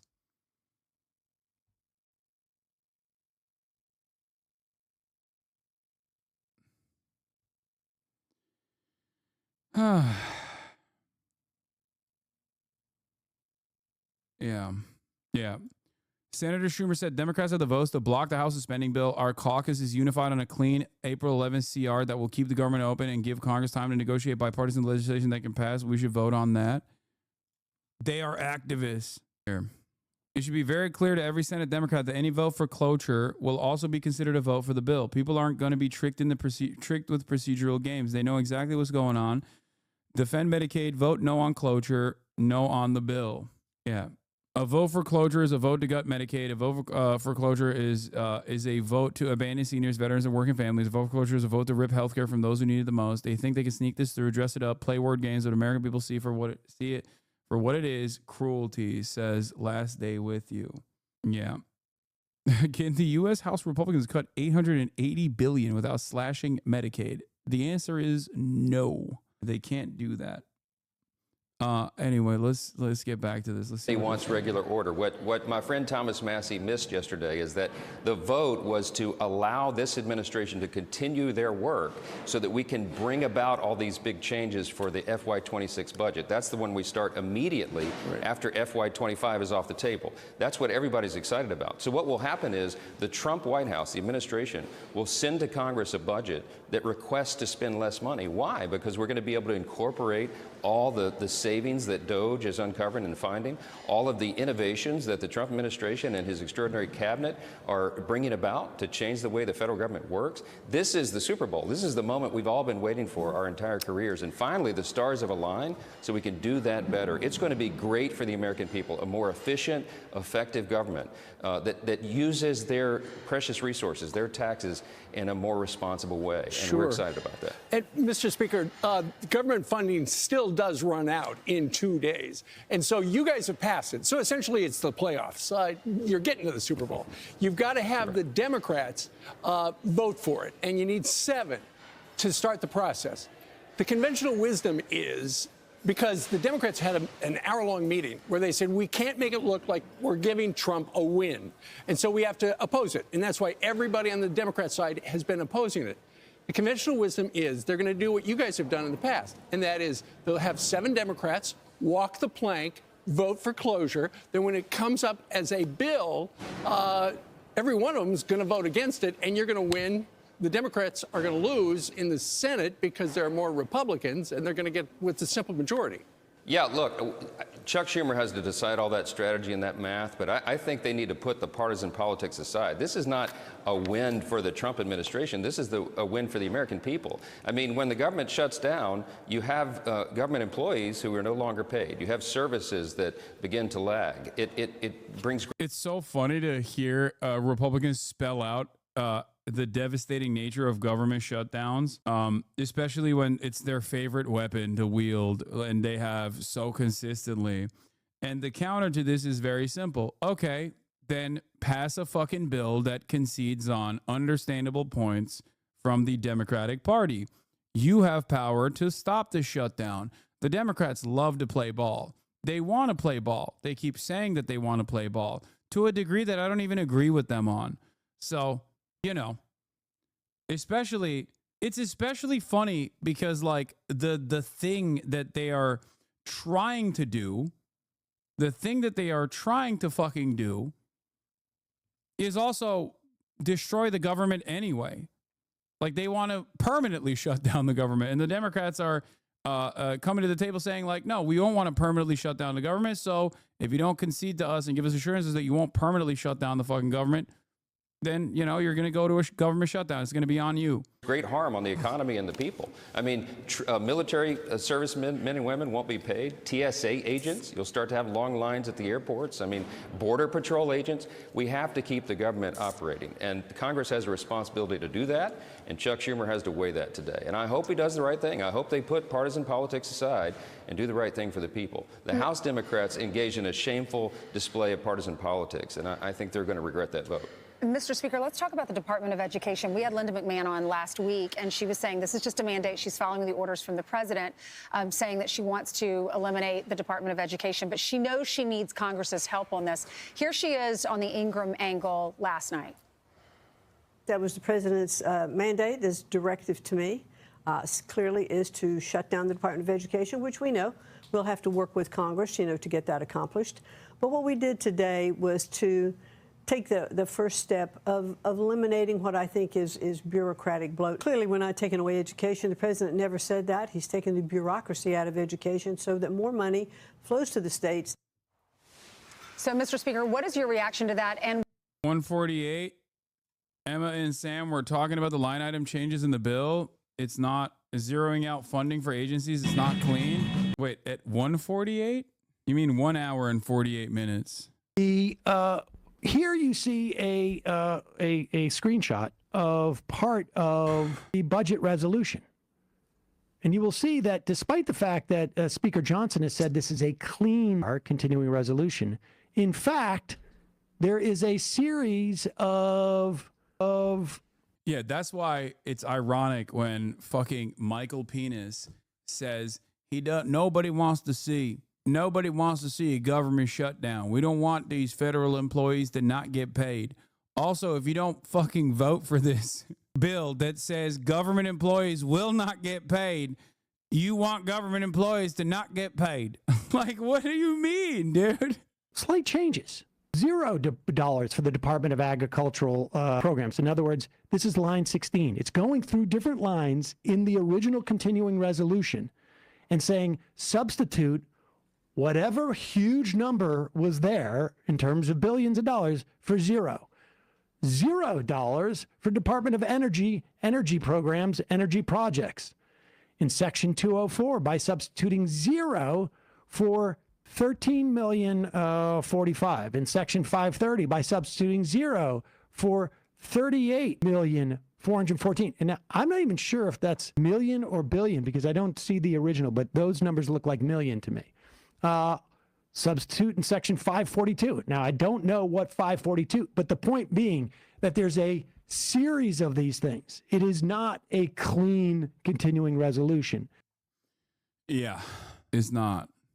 Will she get the support of Congress to shut it down?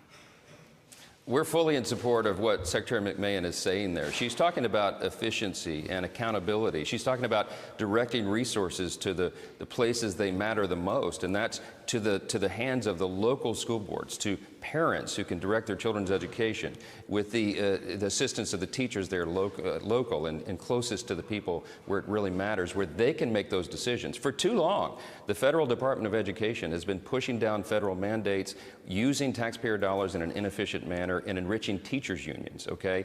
The results are really regrettable. We see that America is falling behind other countries in education standards and in the test scores and all the rest. So this is a time for change. I think this will serve students, parents, teachers, administrators better to have that down at the local level. And Secretary McMahon is bringing that change about. This is a long time coming. You'll have greater choice for parents and students. Yeah, you know what I think about? When I think about people who are just the parasitic force suckling on the teat of the federal government, I think a teacher is getting paid like 38 grand a year that have to do Uber after they're done with their regular workday so they can buy supplies necessary for their job out of their pocket. That's what I think. I'm like, yeah, you know what? Teachers deserve less, dude. That's what I think. You'll have a lot better outcomes, I think. And this is something we all applaud. Right now, we got all eyes on Friday, Saturday, right? The deadline to see if we get this budget passed, then we fund the government until September. Thanks so much, Mr. Speaker. Thank you. Good luck. Super corrupt. Yeah. John Fetterman came out and said, by the way, that he would be in support of passing this bill because he's a fucking baboon. I will never have to shut the government down. I have brain damage. Here we go. How are we getting humanitarian aid? Senator. Oh, they're filming me too. I don't expect that. I can't focus on your words. Bro, you know people are going to clip that and say the tolerant left? I don't give a fuck. When have I ever been tolerant to pathic monsters, dude? Yes, I'm not fucking tolerant. You know why? Because I'm not a goddamn pussy, okay? That's it. I'm sick and tired of motherfuckers who are like, oh, so much for the tolerant left. Like, what do you mean? When have these guys been tolerant? Yeah, fuck this guy. You can cry bully all day, every day. You can be like, oh my God, I can't believe you how mean you are to fucking psychopathic, bloodless monsters like John Fetterman. Yeah, dude, I'm not. I'm sorry. I have no tolerance. Yes, I bully bullies, okay? If that makes you sad, I don't know what to tell you, okay? Go somewhere else. Please, we're trying to do our job here. We're trying to do our job here. Senator, where are you on the CR plan? Well, on the CR, I mean, I've been very clear about it. I mean, there's no new news on that. Are you a yes? I've already said that. I mean, that's what I'm saying. There's no news. And now you're going to have to make that choice. It's like, are you going to shut the government down? Or are you just going to say, hey, I disagree with many parts about the CR, but it's like that's where we are. Or if there's some kind of a process where that they can essentially strip the filibuster requirement, and then if they raise the why enjoy your little echo chamber? Sick, dude. Enjoy your grandparents fucking dying because they don't have Medicare anymore, okay? Like, what do you want me to say? I'm fucking fighting for your grandparents because you're too stupid to fucking fight for them, okay? Like, what is this argument? Like, oh my God, look at your little echo chamber. Like, you think it's going to be good for you? You think it's going to be fucking good for you? You think it's going to be good for your loved ones? You dumb fuck. Dudes learn one fucking term and they just like blast it in the chat. It's an echo chamber. I just asked to talk to Asmondgold about this. Not this, about the free speech violations coming from the Trump administration. He's the one who didn't want to talk to me. And you're over here being like, enjoy your echo chamber. Yeah, I'm owning the libs, dude. I'm owning the freaking libs, dog. You don't understand. When my grandparents are fucking, when my grandparents no longer get health care, I'll be owning the libs so hard. When my parents can no longer have health care, I'll be owning the libs. I'll be thinking to myself, well, at least the libs are owned, you know? The debt limit, well, then that's a double capitulation, and then that means they don't want to just tell and saying, yeah, we are effectively voting for it, but then we can technically say that I voted no on that. And so that's... So how many of your colleagues do you think will vote along with you to keep the lights on when government funding expires at midnight? Well, what I'm saying, it's like, you know, for me, I'd never vote to shut the government down. And if you are wanting to... If you don't want to vote for that CR because you want to protect the government and some of the things that I don't agree with that are happening, well, then again, it's like I'm not going to cut the baby in half. It's like so that's the thing. So that's the thing. Yeah. You know. So the only babies he supports cutting in half are babies that have been cut in half with American munitions in Gaza. He loves when those babies are cut in half. You know. Also, the fucking journalists are yelling at the pro-Palestinian protesters. They're like, I'm sorry. I know you want to get your fucking quote from the ogre real bad, but, you know, let him have his moment. Hoping that other Democrats will join along with you and not shut down the government, correct? Yeah, if you had any fucking honesty or decency as a congressional reporter, you would also be asking similar questions about, you know, his unconditional loyalty and support to the apartheid state of Israel. But, of course, you don't. That's why you're there. I'm saying that that's the choice. And you can either vote for the CR and not, you don't have to, that means you don't agree with all of it. It's just that we agree that you don't want to shut the government down. And now do you want to risk, having the economy move into a recession? I'm not willing to do that thing. And now if you claim that we want to protect the government by shutting it down, that absolutely will impact millions and millions and millions of people. That's the choice that we have to make. And that's a CR that I know there's not one single Democrat, including myself, that agree with all these elements as well now too. So make that choice. You're going to shut the government down or no, and I'm not going to do that. And that's doing the hard and the right thing right now. And I'm not going to pander to the extreme kind of reaction right now, but that's here we were, and it wasn't that long ago that we were scolding at the Republicans threatening to shut the government. No, I just don't have any brain processing power beyond, this seems hypocritical to me. Dog, you are repeating what Mike Johnson is saying. Is this guy a moron is the question you asked, Chatter? The answer is yes. Yes, he is an absolute imbecile. Asmond made it 1 week to follow to chat from 1 hour. Yeah. I mean, look, when Asmondgold's community members come in here, they're usually just telling me that they're going to kill me violently. I suspect that the reason why he wanted to moderate his chat is because people in his own community or people coming from outside of his community are like, hey, why are you wrong about this thing that you've been advocating for? Like on the fundamentals, like just wrong about the facts of a matter. Yeah. Anyway, I forgot to mention two things. One, this is, I hate to do it to him, but Christopher Murphy, who apparently had a relatively human reaction to what the fucking government is currently doing to Mahmoud Khalil. A young man by the name of Mahmoud Khalil, an immigrant and a legal permanent resident of the United States, is being held right now in prison, even though no criminal charges have been filed against him. And I want to tell you why that should matter to every single American. Khalil is a recent graduate of Columbia University. He opposed Israel's military operation in Gaza. He has deep animus toward Israel's policies and the U.S. support for those policies. He helped organize the protests over Gaza at his university. Notice how he's not saying it's anti-Semitic and saying he has deep animus towards Israel's policies and America's support for Israel's policies, because that's correct.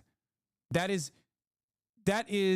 framing the issue on the boundaries of truth. That is not greatly overemphasizing lies that the Republicans are telling in an effort to justify this clear-cut violation of free speech. If Biden were in power, he'd be saying it was anti-Semitic. Let's be fucking real. Probably. You're not wrong about that. Chris Murphy, post-Kamala Harris defeat, has certainly changed his attitude a little bit.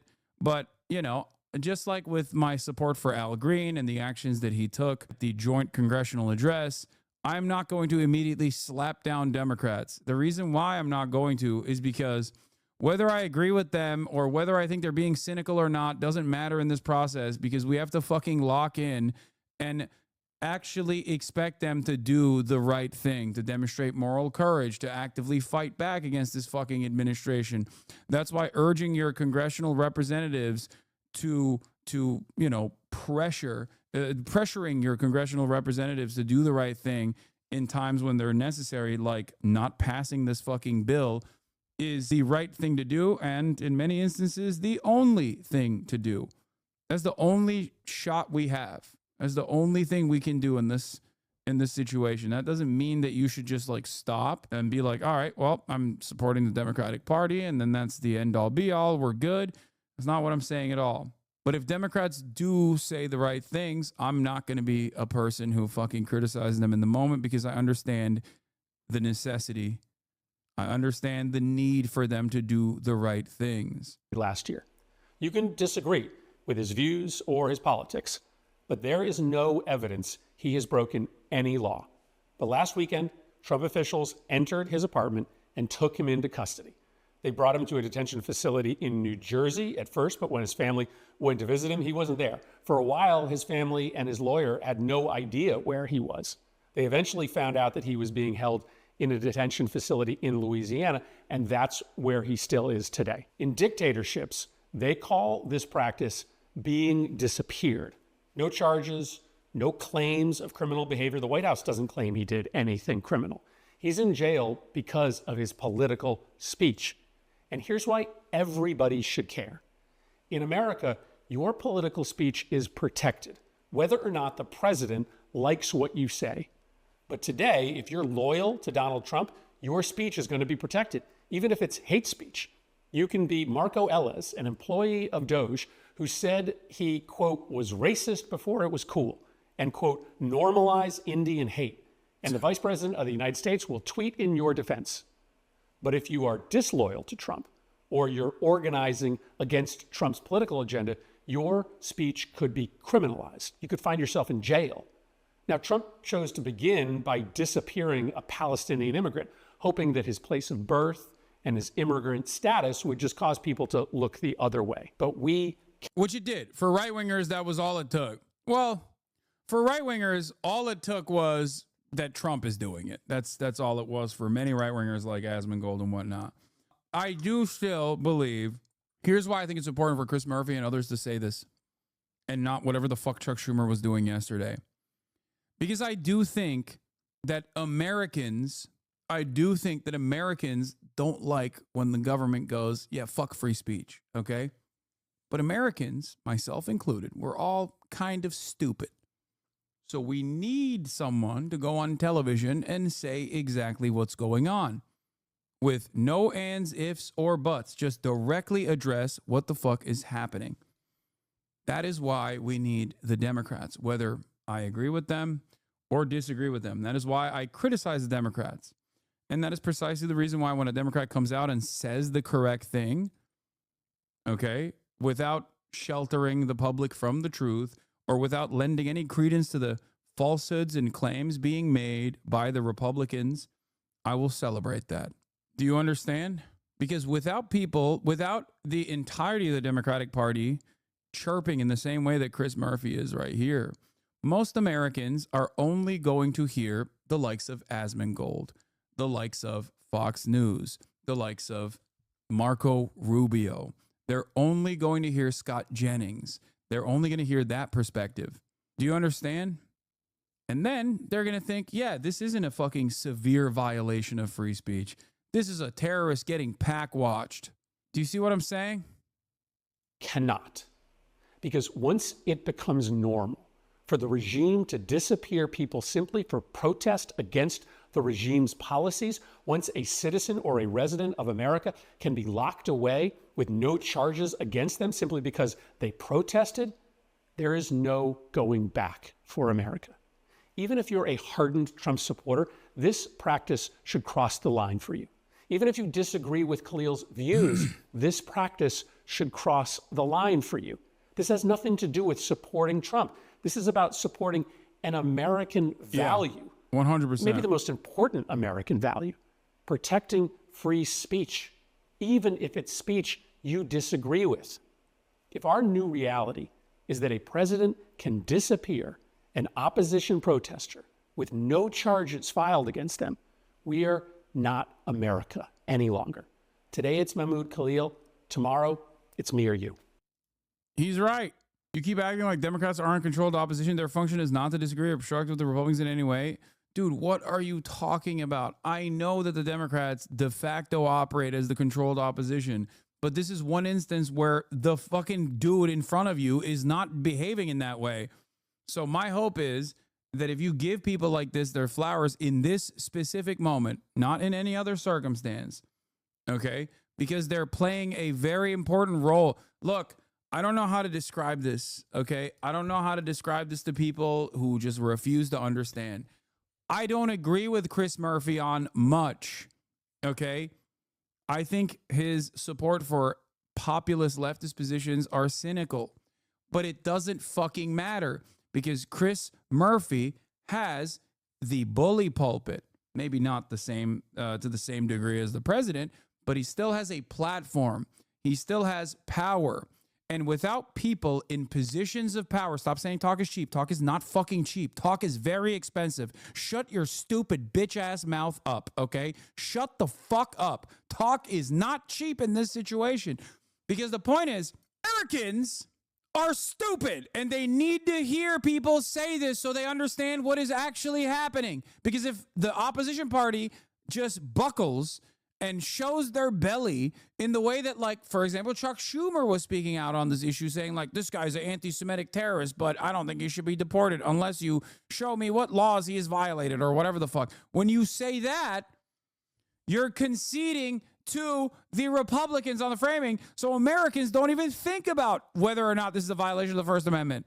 They can only think about it if someone is fucking saying that is a clear-cut violation of the First Amendment. You need people to fucking say it.